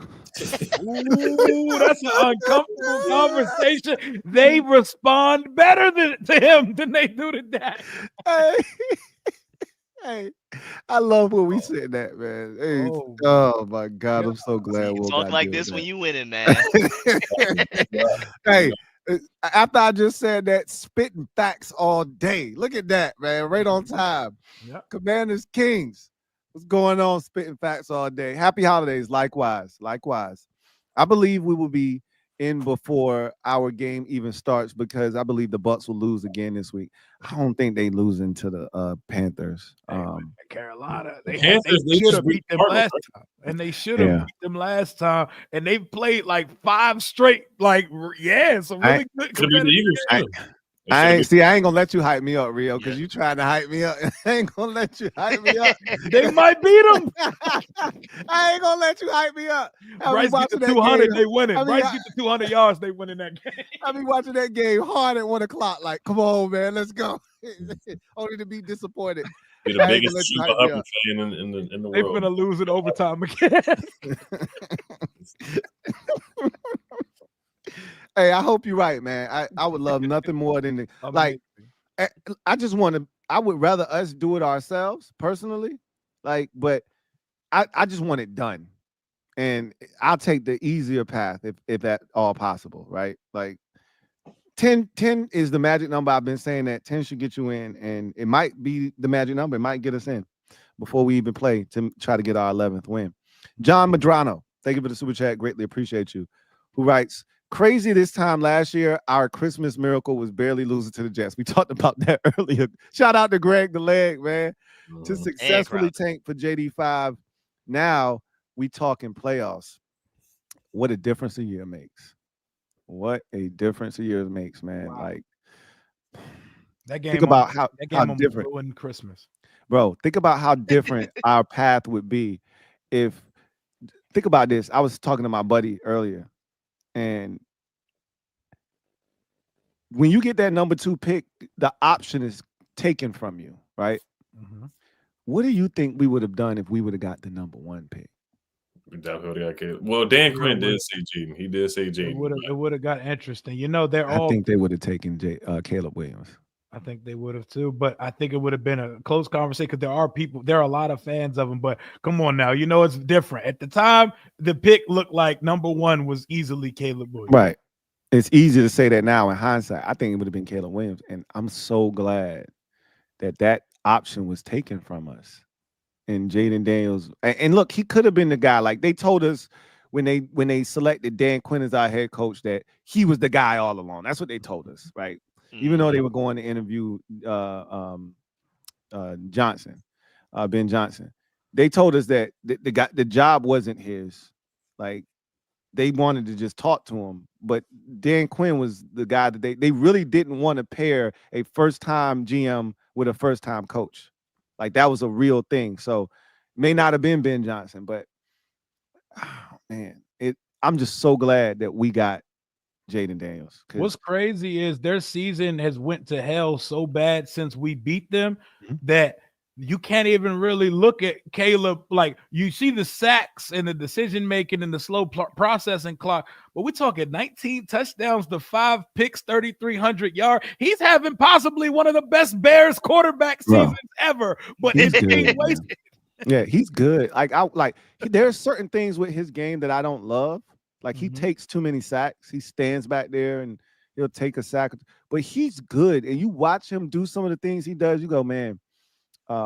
It's just they're so dysfunctional. Like, did you hear the Jet shit about their owner Woody Johnson and how he didn't trade for Jerry Jeudy based off of his kids telling him what his Madden rating was? And like, bro, what? That used to be us. That used to be us. Like off the yacht. Yo, this man selected. Rest in peace. Dwayne Haskins because he went to school with his son at Bullis, bro. Yeah. Like we were doing that kind of idiotic nonsense. Kyle Smith said they wanted to throw up in the draft room because Dan came off the boat and did that, man. I remember that. Yo, we are like when I see stuff like that, I'm like, man, we are so fortunate that is no longer our existence. Shout out to Top Dog. If anything, I'm looking at the rest of the league. If anything, I'm looking at the rest of the league like they were fortunate we had to deal with that for so long. If anything. Man. Well, that's over now. They in trouble. The league done messed up. Shout out to Dwayne Haskins, man. Rest in peace, bro. The league done messed up. They really done messed up. Optimal Focus. Thank you for the super chat. Greatly appreciate you. Double up. Thank you for doubling up. Who writes? He's the one in my Morpheus voice. Hey, look, man. Some of them moves. he put. Hey, I'm still thinking about that joint in week 3 when he made that Bengals defender touch earth. Oh my God, that was so. I'm like, you out here trying to take somebody ACL, man. You got to stop with that, Jayden. That ain't cool. The Bears game where he just jumped in the air and somebody was behind him. Yeah, hurdling a guy that's behind you is that's wicked. That's wicked. Wow. Yeah, that's and another thing with Jayden too is that he's won so many different ways because now we have the 5 passing touchdown game. That's what we've been waiting on. But usually it's like a really high completion percentage. He's already had the games just like this past one where he has to lead the team in rushing yards. We've had the Browns defense where they're really aggressive. They're sending blitzes all of the time. You've had this now Eagles defense where they can get pressure with only 4. Like Jayden Daniels has pretty much seen it all, and he's found a way to win whatever way he has to do it. It seems like throughout the game, he realizes, okay, this is how I'm going to have to go about this, and he adapts and he does it. So I fear no defense with Jayden Daniels as my quarterback. He's dispelling myths each week, too. He can't play in the cold. He's a Cali boy. He came out there with the sleeves rolled up on Sunday, had the black he had the black cleats on with the long sleeve black, and all the complaints we heard in the draft process about his frame. Haven't seen those become an issue yet. And couldn't throw over the middle. Yeah, just yeah. Game winner in the middle of the field. Hey, he did have that pick though in the middle of the field too. Sure that did. That That thing like got a away college from him. play, The middle, too. when he misses over the middle, he's throwing that thing to the goalpost. That thing was. Whew. Hot. Hey, Luke Coming was down. open too, boy. He was open. Open as hell. Both of them That picks one was was so thrown to Luke. weird. You know that? Luke is because that one was so weird. There wasn't even a linebacker in front of him to where you'd be like, okay, maybe he was trying to layer it over the linebacker in front of the safety. Right. No, he was wide open. Nobody in front of him. That pressure was speaking to him still. Yeah. I'm telling you, it's Luke, bro. Luke, I don't know what Luke did. It's a ghost, bro. He's an offensive bad omen. Put him at kick return. That's it. That's it. Abdallah, thank you for the super chat. Greatly appreciate you. Abdallah writes, hey, Louie, these Wingstop chickens were on their stream talking crap with LB about us, Jalen Hurts and all of that. Let me have for you. He says, let have me. What he says? Let me have a real quick. Let have me. He got me too with that one. Hey, woo. Let me start it over. Let have for me real quick. Whew. That was whoa. Y'all gotta help us out here, man. Say it, man. Hey, damn, you a real one. You a real one. Quick wolf talk. LB made you do a whole eulogy last time. Hashtag raise hell. Look, that's how Eagle fans speak. Hey, look, man. Hey, Abdallah's one of us. He's one of us, but that was rough, Abdallah. That was definitely some Eagle talk. I call them bird brains. That was definitely some Eagle talk right there. But yeah, the eulogy, it wasn't a eulogy, it was a denouncing of our position at the top of the division, right? And so it happened. We weren't ready yet. That's what that meant. And I think next year we will be ready to win this division, you know. Sure. But we weren't ready yet. And so this was a massive step. Beating Philadelphia, I don't give a damn what the circumstances were. We needed this for our psyche, right? Because until we beat them, and we need to beat Dallas this next time. Like, I don't know if we're going to need that game, but we really need to beat the Cowboys because those are the two teams you really going to have to deal with. We'll see what the Giants do, but we got to be able to beat Philadelphia and we got to be able to beat Dallas. If you whatever the Giants do, they're not going to be competitive. It's going to be interesting because Malik Neighbors don't even want to be there. He didn't want to be there when they drafted him. Yo, did you see how dejected he was when he got that phone call? Yep. He looked like he wanted to throw up. Like, it's gonna be cold and I'm losing. Come on, man. You saw the game with him and Jayden. He kept coming over to Jayden every play. They was talking on the sideline. That's his boy. That's his boy. Save me. Bro, both of them LSU boys are wasting top notch because Brian Thomas Jr. is as good as He's a dog. He is a height, weight, speed demon. I'm gonna say something controversial. He might be the best rookie receiver this year. Yes. And Malik Neighbors is a dog. Don't get it twisted, but I agree. Brian Thomas might be the best rookie receiver this year. Marvin Harrison Jr. ain't close. He ain't close to these boys. I'm just telling you, Brian Thomas is a problem. I seen a tweet that's so true earlier. They said Kyler just be stinking it up at the 4 o'clock window and no one cares. Yeah, I saw that too. He gets them stuck in peace. I saw that same tweet. It's so true. No one cares. Yo, Kyler, Kyler is such an enigma, man. Like he had a pick yesterday. was so egregious at the end of that game where you go, bro, what the hell are you doing, man? You're down 3. You're almost in field goal range. It's first, like, what are you Can't see doing? He just that line. want to play.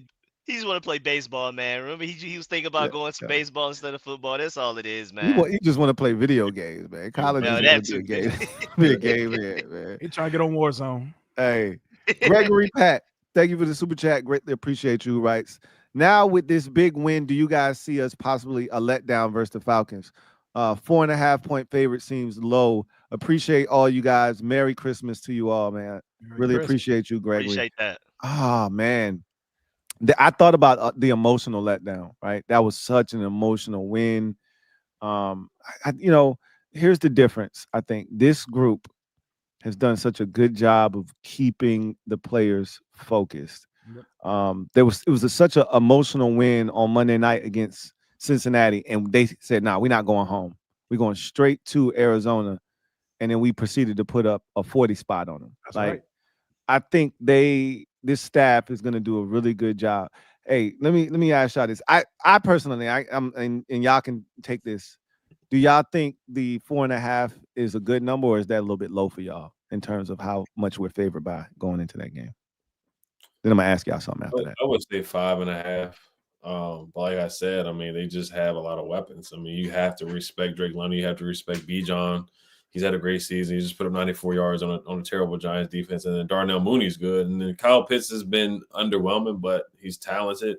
And just the life that Michael Penix has given them, because they were so done with Kirk. Like, if it was Kirk, I think we might have been 8.5 point favorites because Kirk was playing so bad. But I think since they watched Michael Penix, he did give them some energy. They're like, okay, we'll knock it down from like 7.5 to 5 or 4.5. Yeah, I'm right with it. Yeah, go ahead, Rico. Oh no, I'm good. I'm good. with You're it. good. I'm cool with the number because I don't really care really what comes from Vegas, because this does feel like a letdown spot. But I think we might have learned our lesson about playing with our food in New Orleans a couple weeks ago. I think there's a lot of like circumstances. Terry getting the record on Sunday. We're in front of the world. It's our first ever Sunday night game in the Jayden Daniels era. Everybody's watching. We're trying to punch our ticket, possibly move up in the playoff picture. I think we're gonna come out. I think we're gonna come out like that Arizona game. I think we're gonna come out smoking on Sunday.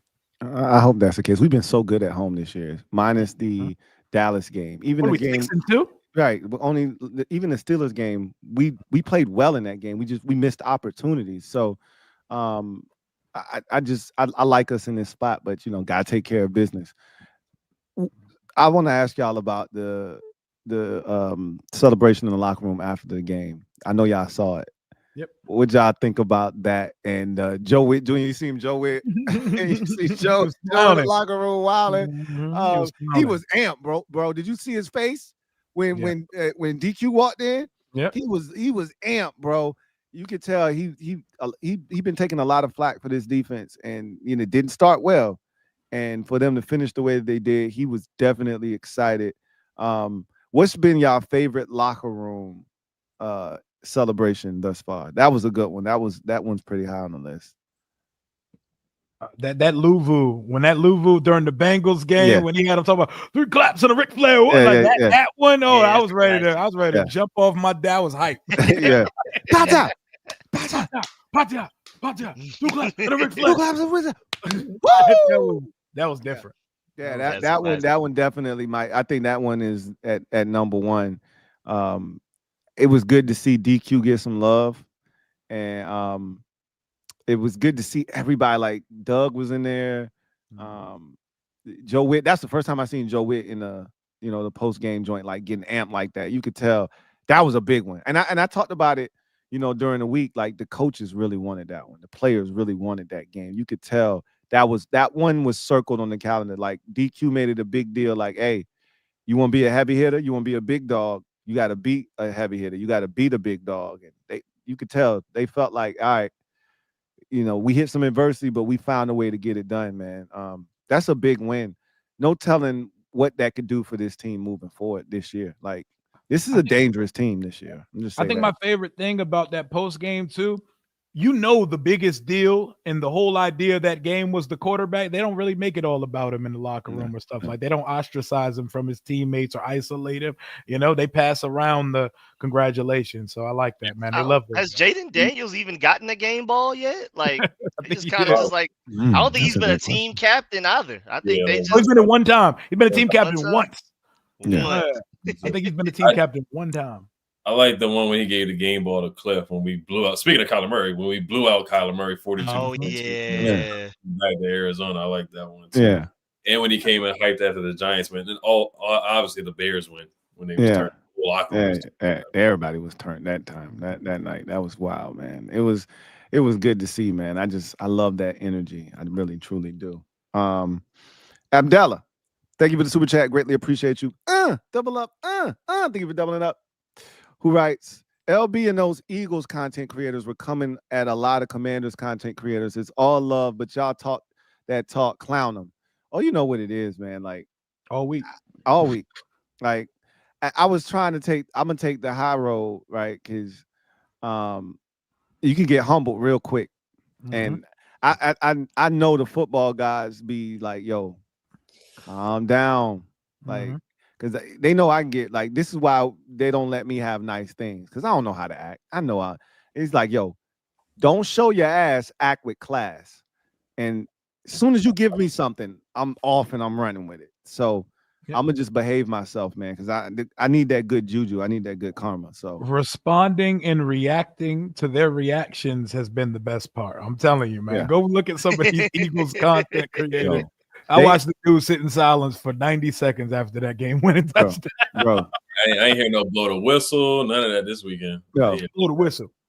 I watched. No, I watched Gilly crash out, bro. I watched him crash out. Like, I love it.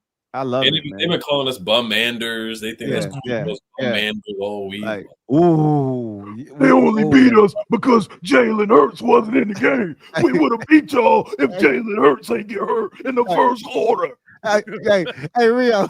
Hey, all you had to do was say brother at the end of that. Brother. Okay. All Eagles fans sound like Hulk Hogan now. Gilly voice is hilarious. Yo, Gilly is a clown, man. Gilly is a straight ass clown. Gearcell 1, thank you for the super chat. Greatly appreciate you.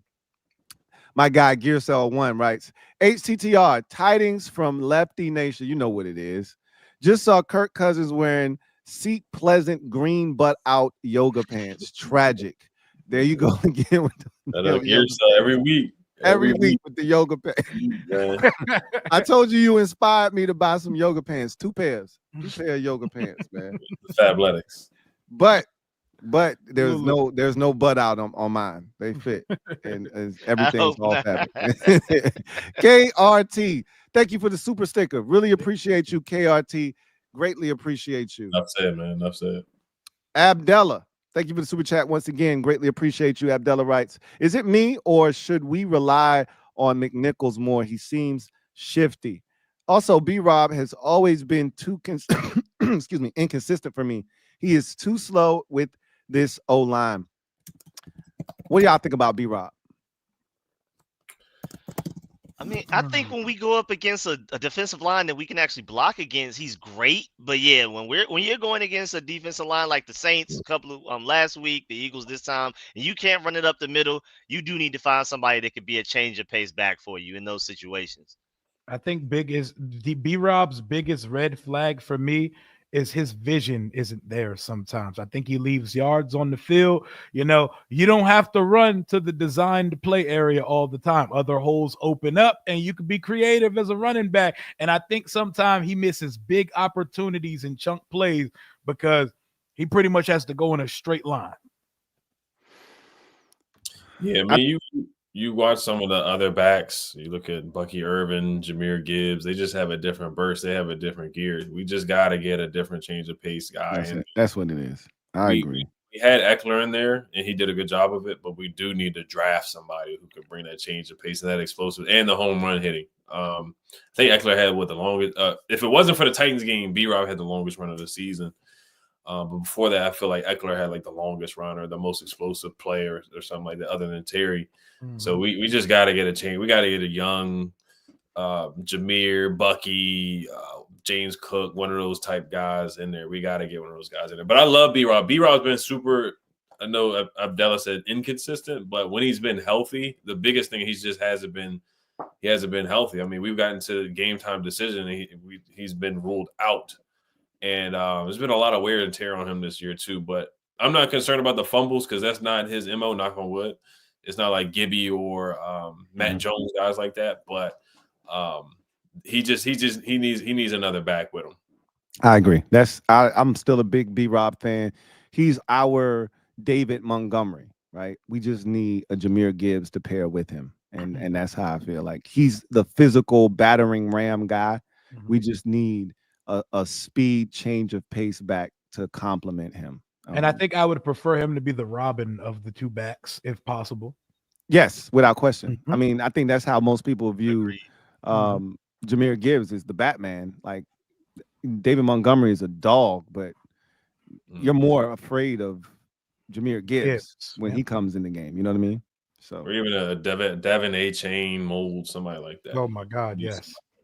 Yeah, you need one of them heavy hitters, one of them speed, demons. Everybody getting one. They just giving them out, so we need one. Yeah. I know I was jealous when Saquon hit that corner and got up that sideline. We don't have a guy that can do that. We don't know that. No. Five, the only one. Facts. My God, B. Cox. Brandon Cox, thank you for the super chat. Greatly appreciate you. If that's your dude, go ahead and read that one, Rio. Yes, sir. That's my boy B. Cox right there. Appreciate you for the 1999. He was at the game on Sunday. Shout out to him and Jen. Rio, Louie Tee, Ed, Rico, B. Cox here was at the game surrounded by She-Eagles fans talking mad shit. When you have JD5, you never waver, you believe. Once the 4th and 11 play hit, the crowd went insane. Keep the love going, fellas. Kangs, I appreciate you, B. Appreciate you, man. Appreciate you, B. Cox. He holds it down, man. That's my guy. Hold it down, man. I love it. And like I said, we could feel that energy at home. And I was so ecstatic to see the turnout be what it was, because like those players deserve to have a true home field advantage, and y'all have created that this year. So it's been awesome to see that take place this year. Just a quick update: Packers are up 24-0 on. This game sucks. Yeah, on the New Orleans Saints. In case y'all weren't watching, yeah, it's not good. It's not good. Gonna be interesting to see if they can beat Minnesota next week or not. Abdallah, thank you for the super chat. Greatly appreciate you. Abdallah writes, them chickens was timing me out after one sentence. Can't handle the smoke, huh? Bird crap everywhere, every day except today. You know what's crazy, Abdallah, is they call my mods soft, right? For kicking Eagles fans out, timing them out, but they was doing that to you though, right? I find that hilarious. That's crazy. As much trash as they be talking, you would think they let y'all say anything y'all want to say. Juan Gotti talking sports. Hey, Juan Gotti. My guy, Juan Gotti. Thank you for the super chat. Greatly appreciate you. Right. Fellas, what up? What up, Juan? Says this is the season we've been saying 1-7 is due for since 2020. And to think it could be way better right now. I mean, just think about last week, right? If last week would have gone the way that it should have gone, we would be having a totally different conversation about Terry right now. But he says plus 23 is a must. I agree, Juan. Like he changed what we could do defensively against the Eagles. You can't load the box with Benjamin St. Juste outside. You can't do that. He allowed us to be super aggressive. I know you thinking, oh, it's Kenny Pickett, but I want y'all to think back to the first possession of the game and the first third down that the Eagles had, and think about what they did to Jalen Hurts. They played man across the board and they sent blitz. Now he broke the contain. He ran right, and that's he ran for the first down, but that was a sign that when have you seen us do that all season? Man across the board. Blitz. Nope. Essentially, it wasn't zero cover 0, but it was damn near close. It was cover 1, blitz. So he's changing how they defend, and I think he's a must. Like, I hope he's okay, man. I'm with I you, agree. Juan. I was hoping with Lattimore that his hammy was not used to running like 6-go routes, man. It's been a minute, man. He had to get this football legs back under him. They was bombing away on him, man. They was going. That's a lot of running. They put his ass through the ringer, bro. Woo. Put him through the ringer in that game. On fire. Cause he earned every bit of that contract. J-Mod 6, thank you for the super chat. Greatly appreciate you. Who writes, it feels good not to beg other teams to win our battles. Bucks fans are begging us to beat Atlanta. Hell yeah. I'm with y'all on that, man. Great point. Put yourself in a position where you don't need nobody to do nothing for you, man. You can do it We yourself. don't have to do all the arithmetic. We need this team to win, this team to just win. Yeah. I was watching Football Night in America, Robert Karnacki out there doing all of the, on the board. On the board with the odds. And if they do this and they do this, then they have a 62% chance of making the postseason. But if this happens, it goes all the way down to 32%. Like, we don't got to worry about none of that, man. Just beat Atlanta, and we good. Or the Bucks lose, and you're in. That's it. We ain't got to worry about none of that. Just bro. one win and you're in. No Allen from the Hangover meme where the math equations are spinning around. None of that. None of that, bro. Oh, man. Abdallah, thank you for the super chat. Greatly appreciate you. Abdallah writes, LOL, Louie, I meant let him have it for me real quick. Okay, that you had me, boy. You put me in the blender, bro. The boy put words in the hat and threw them out there. Look, he put me in the blender, bro. I was done. He just had Philly brain because we've been talking to dumbass Eagles fans for look, hey, it happens, man. He said, contagious. talk heavy. The super chat keyboard autocorrect like Eagles fans coping. My bad. I got you. I got you. For sure. Kwame Browner. I thought, my dumbass, I thought it said Kwame Burner. I thought he was trying to say he was Kwame Brown's burner account. I was about to My God, Kwame. This shit about to be crazy right here, this Kwame Burner account. He says, Kwame Browner, thank you for the super chat. Greatly appreciate you. Sure, Who writes, love the collaboration with the Commanders Kings. Side note, 8-6 Kit was a hell of a crash out. Well, 860 Chris is a YouTube reactor. Oh, I didn't know who the hell he was talking about. Thank you for saving something crazy. 860 Chris, I think 86 Chris or 860 Chris. He talks crazy about us every week. His reaction was hilarious because he was killing us after the Blankenship interception, and he like threw his setup when Jayden completed the touchdown. In the game. That's crazy. Some of those be the best things to watch, bro. Watching people just absolutely crash out be crazy. What's that? Swipe God? Swipe God. That's what I'm Swipe God is what we're gonna go with. Thank you for the super chat. Greatly appreciate you. Who writes, y'all wild and B-Rob is legit. He's coming off an injury. I'm still team B-Rob, but he had a rough go of it. But like I said, I just think we need to add I've been saying this for the longest time. This predates B-Rob. I've always wanted to do with some speed. So nothing has changed. I think B-Rob is a part of the solution, not a part of the problem. But we need somebody with some speed. So that's a real thing.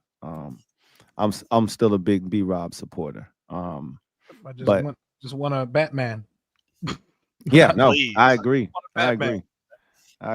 But but just 3 weeks ago, just 2 weeks ago, we were talking about how this team is not physical without B-Rob. So I'm not gonna sit here and act like B-Rob isn't a big part of what we do. But the run game, I can't say this, and that maybe that's a topic for the next show. But the running backs running the football have not been good here lately.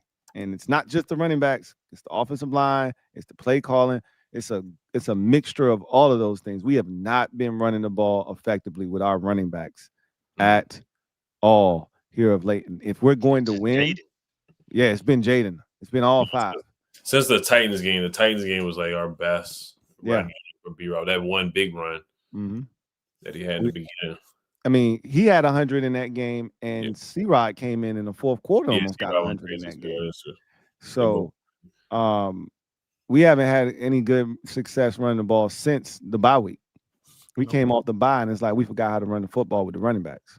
So, they got to figure something out there because you can't have success if you can't run the ball with your running back. We can't put it on 5 shoulders every single week. Nope.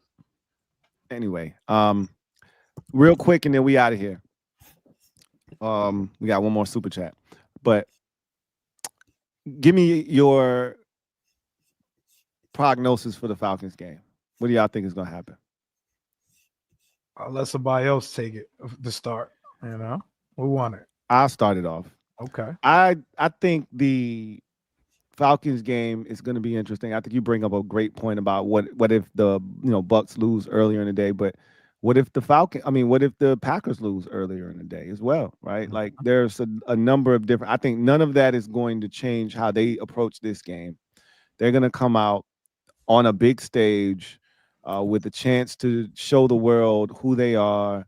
Jayden Daniels has a chance to really announce himself to the entire NFL on a grand stage, and I think they're gonna come out and play really well. Like Atlanta defensively isn't great, and if we can just avoid making mistakes and take advantage of the opportunities that are there, we can move the football on their defense. But you have to finish drives. You have to avoid guys like Jesse Bates the third. He's a problem, and you got to avoid the mistake when you play Atlanta. But I think we can move the ball. I think we can score.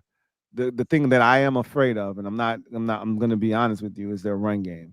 Tyler Algier and Bijan Robinson that's a nasty 1-2 punch. That's like what we want, right? Algier's the physical bruising back, and then Bijan can do it all. But when they need that change of pace, they could just bring in Algier, and he's a different type of back. I don't like that 1-2 punch, and the way that they run the ball is our weakness because I've talked about this. Our edges are soft. You can run the ball off tackle on us on the outside. You saw all the big runs Saquon had off tackle to the outside. Teams are seeking out the outside on us to run the football because we've had such struggles this season with it, and they love outside zone. They love outside zone in Atlanta. So I am nervous about that. But if we can stop them from running the ball, I feel confident that this is a game that we can win and win decisively at that. I think we're gonna win decisively on Sunday. I think Michael Penix Jr. I think they're gonna try to run the ball a lot and make it as easy as possible for him. Second game starting with the playoffs on the line on Sunday Night Football, it could be a little bit overwhelming. Washington has been pretty good at home this year, 6-2. First Sunday night game at home all season. I'm not even going to hold you. I'm not trying to overlook them. I think we're going to do the opposite of that. It's Coronation Day. This is the day where the fruit of our labors, of our first build, gets to punch its first ticket to the playoff. I think we're going to come out extra hype. I think they're going to try very hard to get Terry McLaurin a touchdown, to get that record at home in front of a home crowd and national audience. The whole world needs to see Terry become the all-time single season touchdown getter. And I think we're going to get after it. I think we're going to win this thing by 2 possessions plus. Yeah, I feel like, first of all, to add to the Michael Penix pressure, I think he's also, I feel like he'll probably try to force it this game because, I mean, he had Drew Lock on the opposite side against to go against him with the Giants game that they just won. I feel like he may try to do a little too much when he's trying to battle back and forth with Jayden Daniels. Jayden Daniels over there in rhythm. He has so many games under his belt. He's so confident. I think Michael Penix trying to keep up with Jayden Daniels may force him to commit some turnovers and make some bad plays that he did not make against the Giants. And then also the Giants don't really want to win. They prefer to get a higher draft pick anyway, so they weren't even really motivated to they probably didn't even go into that game with a game plan. Also, the Falcons are one of the very few teams in the NFL who have a positive record but still have a negative point differential, which made me go look at, like, who have they beaten this year? They caught Philly lacking, beat them by 1 point in week 2. after that, it's been the Saints barely, the Buccaneers in overtime. They beat the Carolina Panthers pretty convincingly, but that was the pre-Bryce Young Carolina Panthers Bo who had Nix close dog games. walked them boys. Yeah, it was bad. Good 4 point. tutties, Good no point. picks. Yeah, 38-6. 38-6. That was Michael Penix's first action in the NFL that game. Yep. Yeah, these boys. I mean, them Falcons. You can definitely take advantage of. I mean, again, to continue, the Buccaneers. Then they caught Dallas, post Dak injury and everything. Then they beat the Raiders barely, and then they just beat the Giants with Drew Lock literally throwing the game away. So they haven't. I mean, people were questioning our wins this season. Yeah, I mean, we really need to question the Falcons' wins this season. So I just feel like they're not that good of a team. Their record looks better than they actually are. I think we'll probably win by more than one score as well. And then it's home. We're at home. Maybe it'd be different if we were in Atlanta, maybe. But I feel like the home crowd is going to impact this game a lot. I mean, a rookie quarterback only in his second game and the crowd being loud, we now have a home crowd advantage. So that's probably caused some false starts, maybe some delayed games, forcing them to use some timeouts they don't want to use. I definitely see us taking advantage and using the crowd to our advantage. Michael Penix's inexperience to our advantage. And to the point that y'all brought up earlier, he has athleticism, but he doesn't like to use it. This is the game that Frankie Louvu was like, yes, please send me at this guy all game. Let me feast. So I think Frankie Louvu will feast as well. Rico, you really hate the Atlanta Falcons. Oh yeah. Oh He really yeah. hates the I want us to win Falcons. 50-0, please. Ed, what you think? Yeah, Rico got the dog out now. Yeah, But yeah. But no, so I just did some research on the Falcons. They don't pressure the quarterback, like I said earlier. They're dead last in sacks with 26. Also, passer rating allowed, they're 29th. Justin Jefferson had 133 yards on them a couple weeks ago. Jordan Addison in the same game had 120 yards against them in the same game. So they don't pressure the quarterback. Yeah, Addison had 133 yards and Justin Jefferson had 132 yards receiving in the same game. Addison had 3 touchdowns. Jefferson had 2. Yep. So you Darnold had 5. And there was the famous play where Jefferson was just wide open for whatever reason, and the corner like went the wrong way, like it was like a type of Madden controller. Oh yeah, turn he off. panicked. That was hilarious. That's the funniest play all year to me. So stuff like that may happen on Sunday night where Jayden can really exploit them with Terry. I'm expecting a big game for Terry again, a statement game for him, and then the other guys allow when they step up too. But you really got to exploit that they have no pass rush. That's where we got to dominate. That's what I was talking about. Yep. They've been desperate to. They were trying to trade for another pass rusher because they were giving up on Matt Judon, who was their big pass rush get in the offseason. So that's where we got to win the game. And then clearly on defense, like Bijan, we got to slow him down, man. We got to slow him down. That's a big part of it. And then obviously Marshawn, the Marshawn injury update on Thursday or Friday is the biggest news this week because I am concerned about Drake London and I am concerned about Darnell Mooney because Penix, he's going to get him the football. And that's going to be our toughest matchup, those guys and Bijan. But I feel like we should win the game, and it should be a home field advantage because no disrespect to Atlanta and their fans, but they don't travel like NFC East fans, so it should be a dominant. And it's Sunday night, man. That joint should be lit. St. Jude's pulling up on Sunday like Thanos. I am inevitable. That's the last. He did get his one interception. Right. He got his one interception. He can finally bring this back. He got the one interception in his career. His whole. I don't think he got an interception in college, right? So his one interception in his whole football. Life. His life is crazy. His whole life. That's life. That's nasty work, man. Y'all tripping. Hey, man, this might be the Johnny Newton revenge game because, everybody knew coming into that draft. I mean, outside of, maybe they might take quarterback, then they take a Michael Penix. Their next moves was defensive tackle, and it was kind of like assumed, like, hey, Johnny Newton right there. Yeah, they took Rook a row. Yeah, boy. And they traded up. We got scared. They took Rook a row. It's Johnny Newton revenge game. Let's do it. I love it. J.2626. Thank you for the super chat. Greatly appreciate you. Shout out to J.2626, who writes, how y'all feel we match up with the Falcons? I think we match up well. We, like Ed talked about, they don't get pressure on the quarterback, which really bodes well for Jayden to be able to hang tight and deliver the football down the field. I think they may just be arrogant enough to give Terry one-on-one with AJ Terrell. Yep. And I like Terry in that matchup. And so I think the key for us is going to be, can we establish some sort of run game that allows the pressure to not be on Jayden to have to do everything? And if that's the case, I think we got a legitimate shot of, like we've talked about, winning this game by multiple scores. But I think we match up with them well. The only thing that makes me nervous, and I've said this already, is their run game. We have not been good at stopping the run. We saw that again, rear its ugly head in the first quarter against Philadelphia.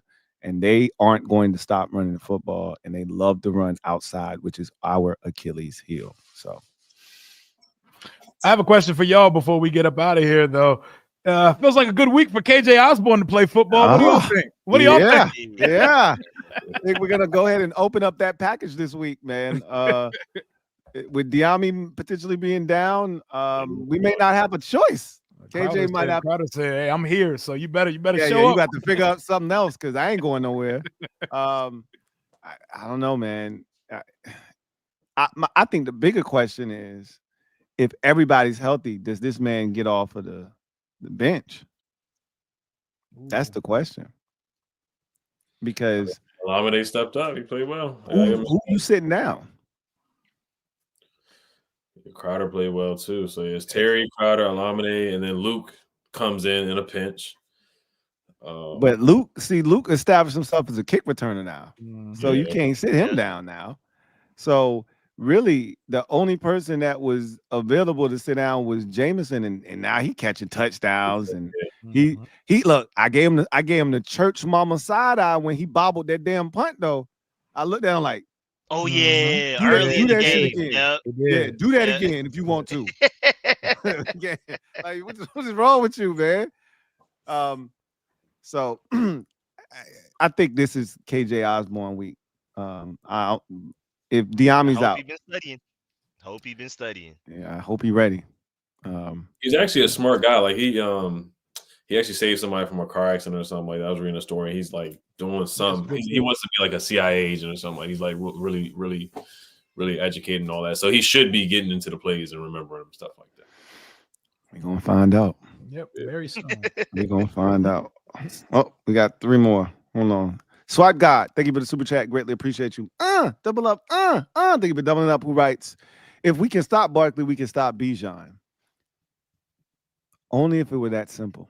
Yep, because Jonathan Allen, guys, we didn't bring up Jonathan Allen. So I mean, I know people are down on Jonathan Allen. That's a good one. I think he's gonna play this week. Good one, Ed. I think he's gonna play this week. He see that interior, that D line starting to go crazy. He trying to get some of that action. Yeah, he like, wait, Sheldon Day eating? Yeah. Let me get up in here. Carl Davis? Go back to the practice squad. Yeah. Come on. Back. Yeah. Get out of here. Abdallah, thank you for the super chat. Greatly appreciate you. Abdallah writes, seriously, I'll type one word and the autocorrect changes it to something completely different. One time I wrote Go Commanders and it came out Go Commodores. Hey, look, man, autocorrect be nasty, man. Autocorrect be doing all kinds of stuff. It be having his mind of his own, man. Yep. Rocky D, thank you for the super chat. Greatly appreciate you. My guy Rocky D writes, good season. Poor Chase Young, Jahan, Montez, Ridgeway. We beat them like Thanos collecting Infinity Stones. But they're in such good situations now. They got out of the toxic environments of DC. Hey, the only one that needed to get some of the smoke was Antonio Gibson. We gonna let him rest in peace out. We 3 wins. Them 3 wins in Foxborough not hitting out there. Hey, we gonna just let him enjoy his 3 little wins out there, man. We ain't even gonna try to get him like that. Abdallah, thank you for the super chat. Greatly appreciate you. Abdallah writes, it takes 5 minutes to write a sentence with this autocorrect. My iPhone must be an Eagles fan.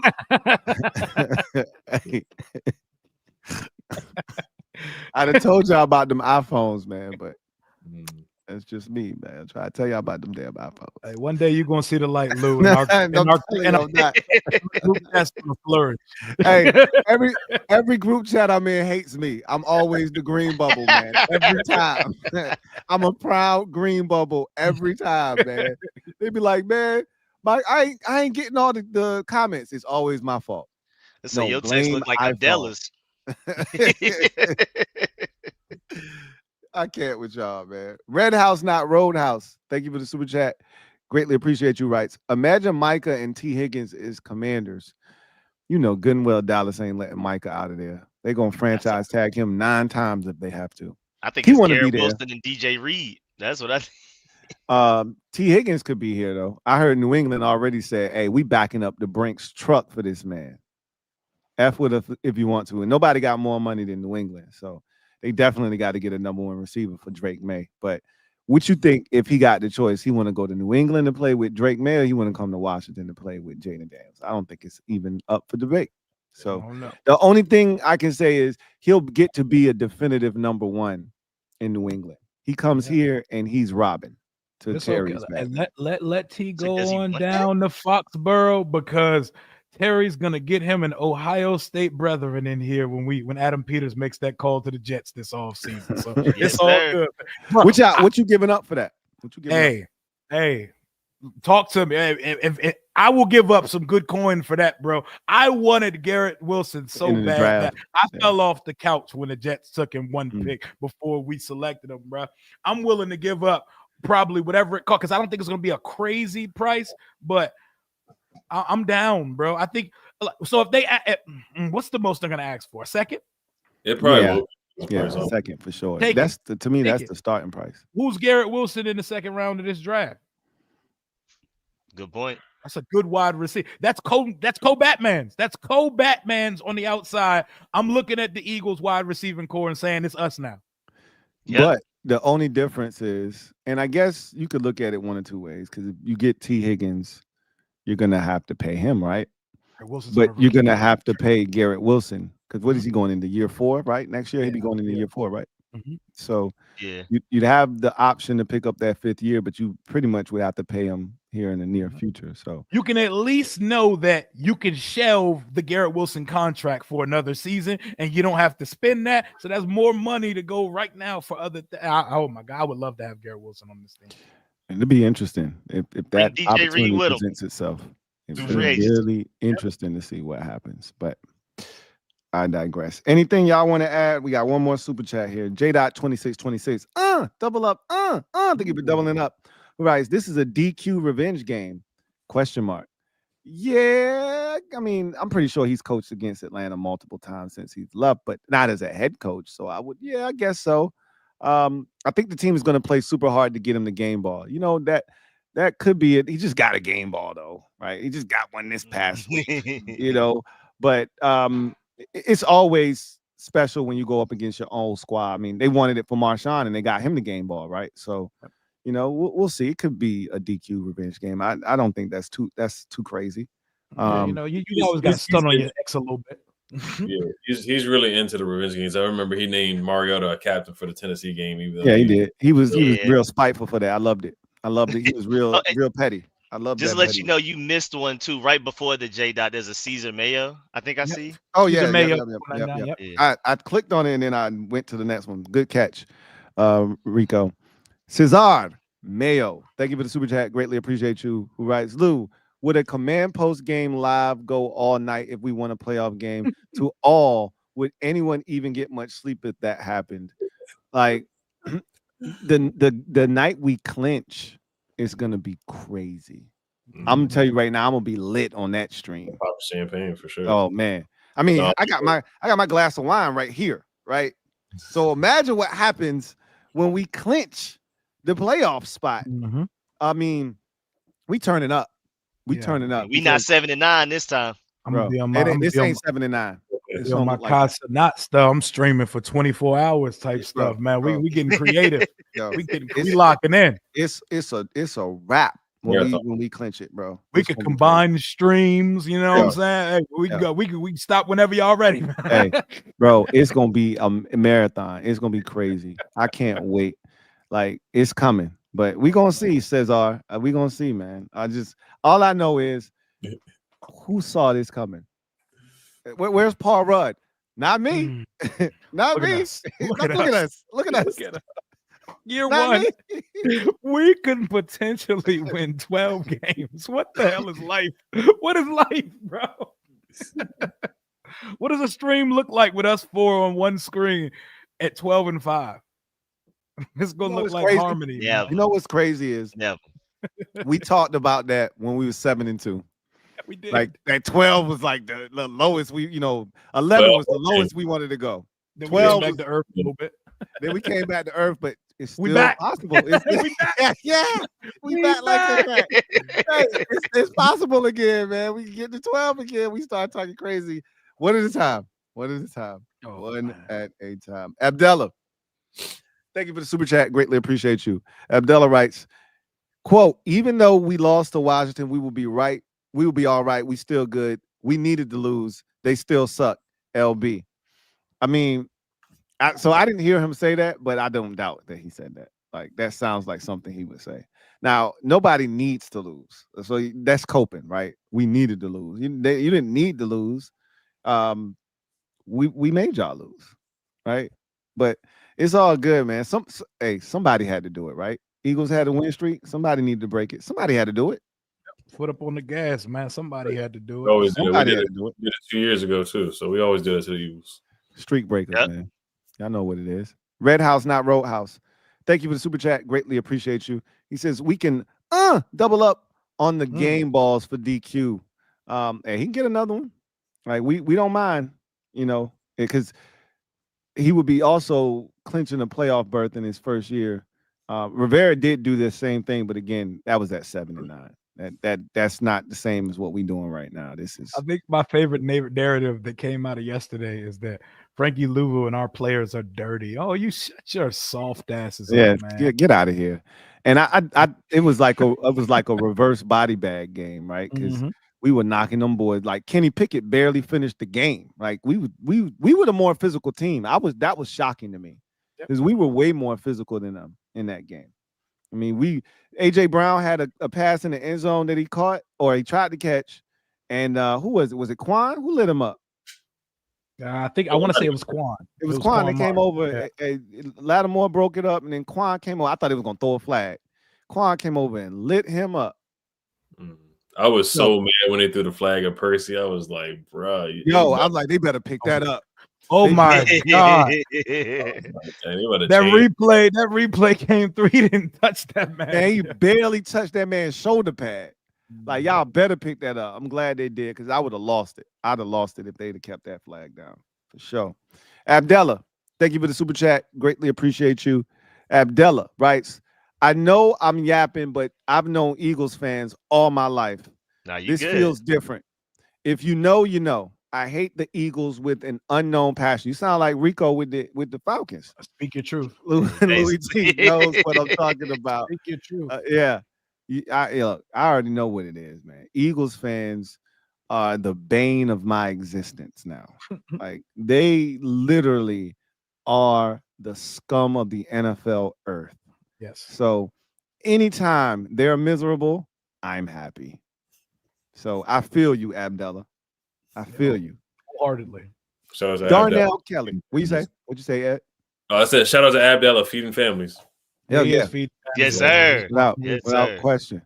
Darnell Kelly. Thank you for the super chat. Greatly appreciate you, stupid.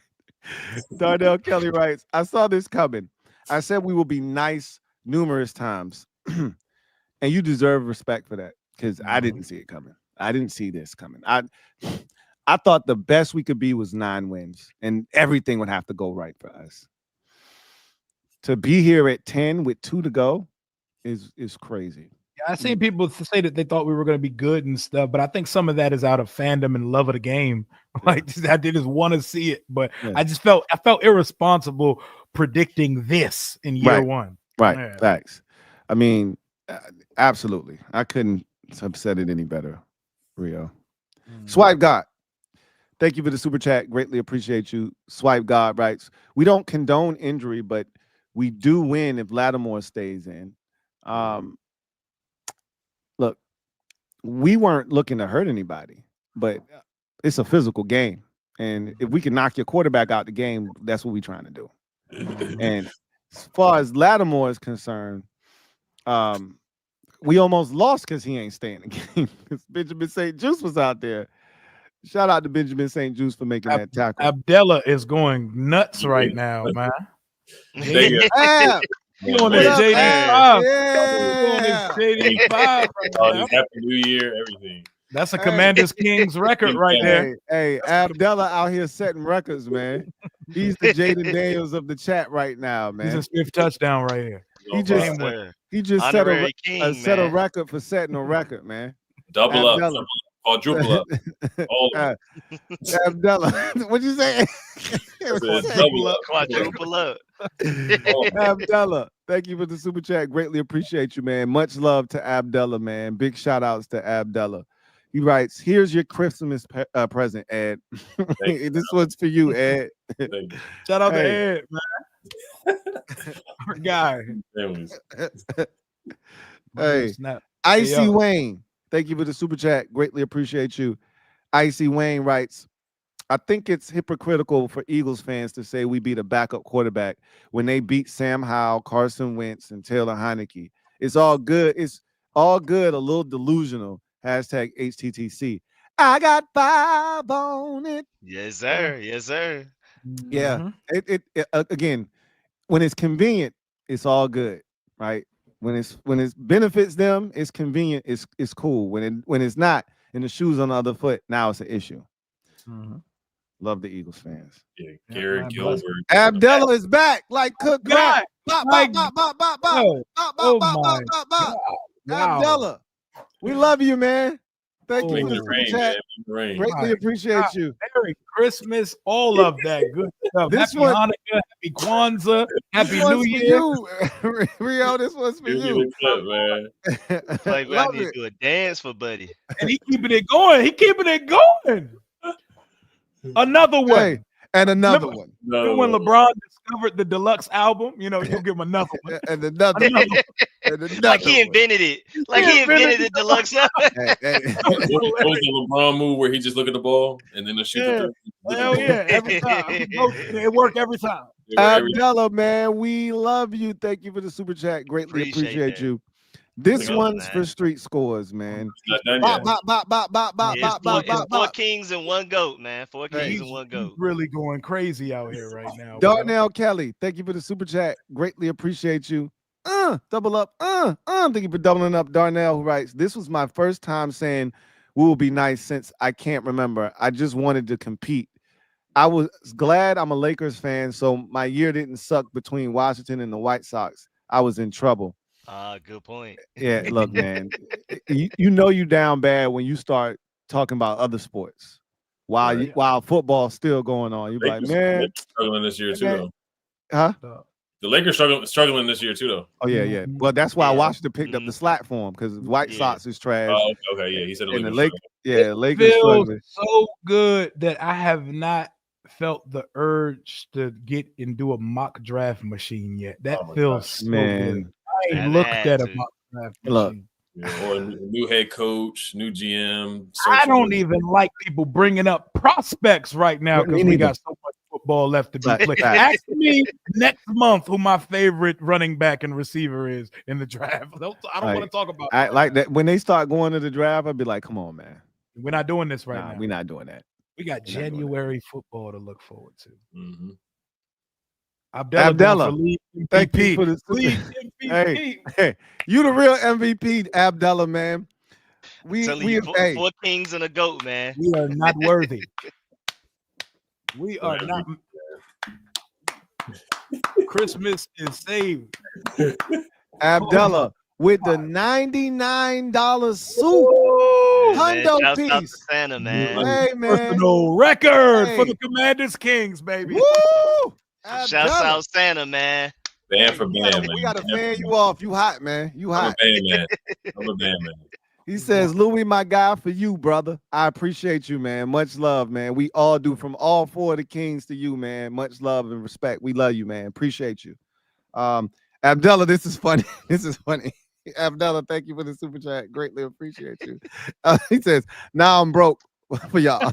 Now I'm broke. Don't do that. Boy, you better not be out here eating cup of noodles, cuz He said, bro, I'm broke for now. Hey, we appreciate you, guy. We really do, man. Thank you for the love and the support, man. We just getting started, man. And we really appreciate the love y'all have shown us on the channel. I've been reading the comments and y'all like, man, we love the energy y'all bringing. Everybody's bringing their fresh perspective and takes to the channel.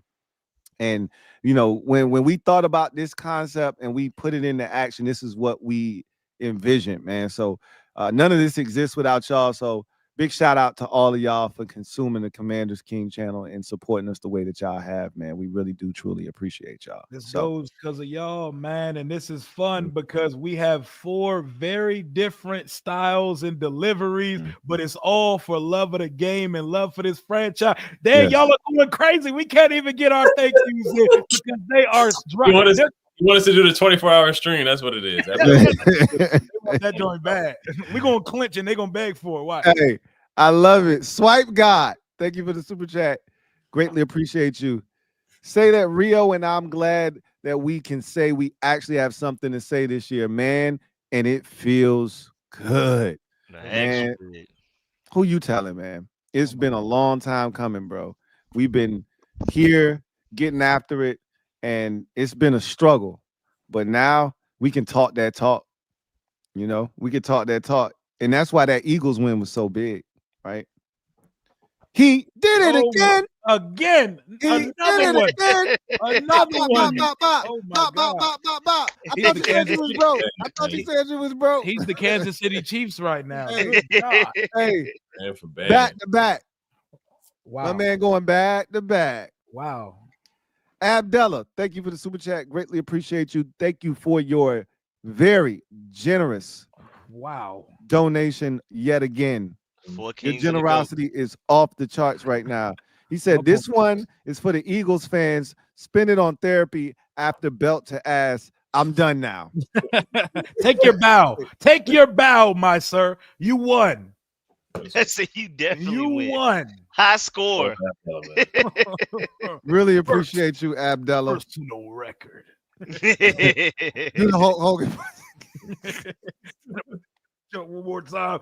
All right, see you, brother. Come on, brother. We appreciate you, brother. That's the new official Eagles voice now. Red House, not Row House. Disgruntled factory worker voice. Abdullah said, let me toss 5 TDs right quick. Yeah, he did. That was a 5. Hey, Abdullah got a female next to him, and he's flexing right now. Watch me bless my guys. Watch how we hold down the family. Look like we hold them down right quick, man. As long as it's not like Travis Hunter girlfriend. I just had to put that. Hey. Oh, no. Hey, she getting her back kicked in enough by the internet right now. Look, man. And don't need to add to it. So, Swipe God, thank you for the super chat. Greatly appreciate you. Who writes, and it's produced swift, but you know how social media gets with handles. Spread on Swift. Oh, okay, so not swipe, but Swift. Okay, Swift. Yeah, Swift. Okay, cool. Okay, Swift. Okay. You got me with that one, boy. That I would have never guessed that was Swift. I'm still trying to make that Swift. Swift guy. I you just can't pronounce it. We locked. Yeah, we locked in now. That is how I pronounce it. That is kind of how I pronounce it. Swift God. I got you. They said y'all not ending this stream night. Yeah, no. So he a good one because he let us call him Swipe God for like 6 supers before. I would have been like, yo, just so y'all know, it's Swift. After the second joint. Rocky _D. So yeah, Abdullah's profile picture, because he said Arab money. So I wanted to ask Abdullah, what's in the profile picture? Like, what is that of? Because Rocky D kind of mentioning something. But yeah, we can get a Dre Star. Shout out to Dre Star too. Oh my God. Oh my. What's in the profile picture? Where is that at? I'm just a little. It does look Arab, little Arabic in there a little bit. The Arab money song from back in the day was like oil money. Again, Dre that Star. song was so offensive. That song Boy, had to be terrible, today. That man. song would have never released. The label would have Never. said, the label would have said, Never. y'all don't get Hey. this shit out my studio. Hey, go ahead, man. We Y'all getting stupid. A-Rap money is Oh, it's Africa. crazy in Okay. 2024.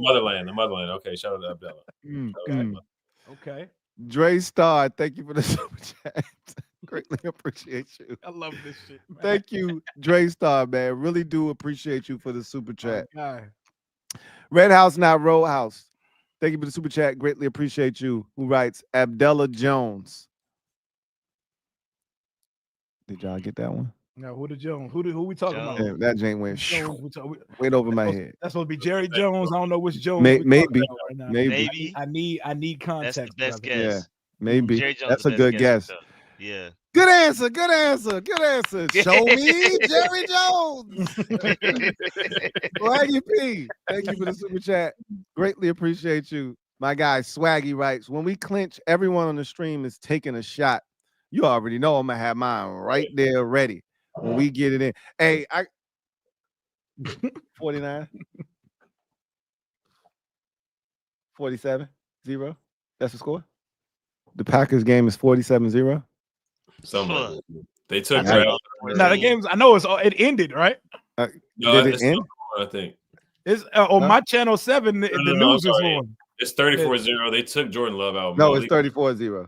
34-0. Okay, because my AT7, the game is gone and the news is on right now. Yeah, it's 34 zap. They got shut out. It was terrible. Well, that makes our 19 points that we gave up last week look terrible. Good point. Good point.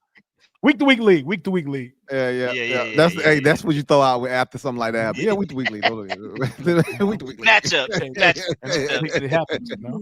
Rocky D, thank you for the super chat. Greatly appreciate you. You ain't gonna do like that, Rocky. $5 is good, man. Hey, you gotta sit down and hey, make look, sure. man. Big time, Rocky man. D says, if Dell's spending that A-Brab money, let me sit my $5 self down. Hey, look, man. It all counts. No, you sit your $5 ass down before I make change. Nah, we playing, man. Rocky D, we really do appreciate you, bro.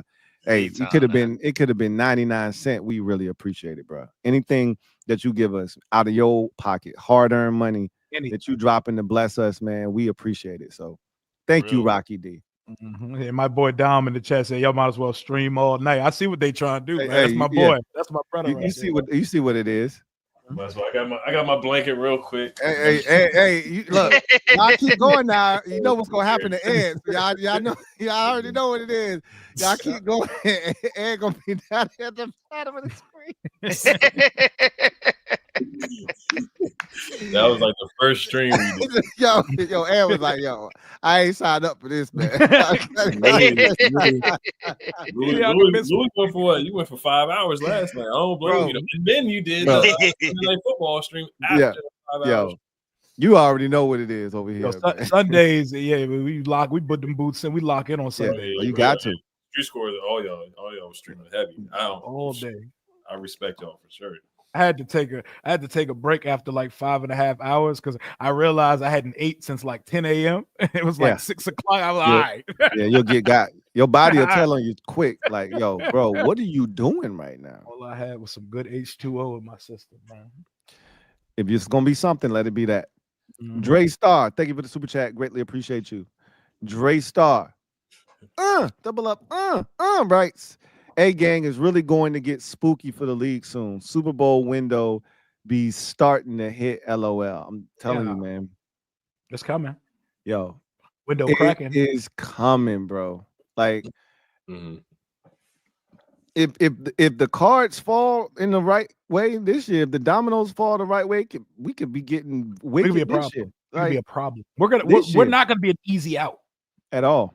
Okay, who they gonna line it up with? Don't nobody want to go against Jayden right now. It could get real spooky this year. Like, told us when the league got some film on him, man. That's what they said. That's what I heard that. I heard it. Swift God, thank you for the super chat. Greatly appreciate you. There is that iPhone auto predict. LOL. Look, man, I told y'all them iPhones is dangerous, man. iPhones is dangerous. I don't know how y'all do it. Look, you hating. Darnell Kelly, I'm a grade A hater. Darnell Kelly, thank you for the super chat. Greatly appreciate you. Writes, they're gonna make change, Rocky D. Yeah, they gonna make some change. Abdullah, he's back. One more time, Abdullah. Yes, Abdullah, thank you sir. for the super chat. Greatly appreciate you. He about to Abdullah, fund right? stadium, man. Great Mhm. stream, guys. That Abdullah guy must really got oil money or he tripping. That boy going crazy. Abdullah Superdome at RFK Stadium, bro. Presented by Abdullah. Hey, he about to be one of the. He about to be one of the minority owners. Boy got the Emirati money. Oh That yeah. boy- Abdullah, once again, thank you for Oh the my super God. chat. Greatly appreciate you, my guy, Abdullah. Right. sir. Damn, Louie, 99 cents. I could have bought a PS5 with that money.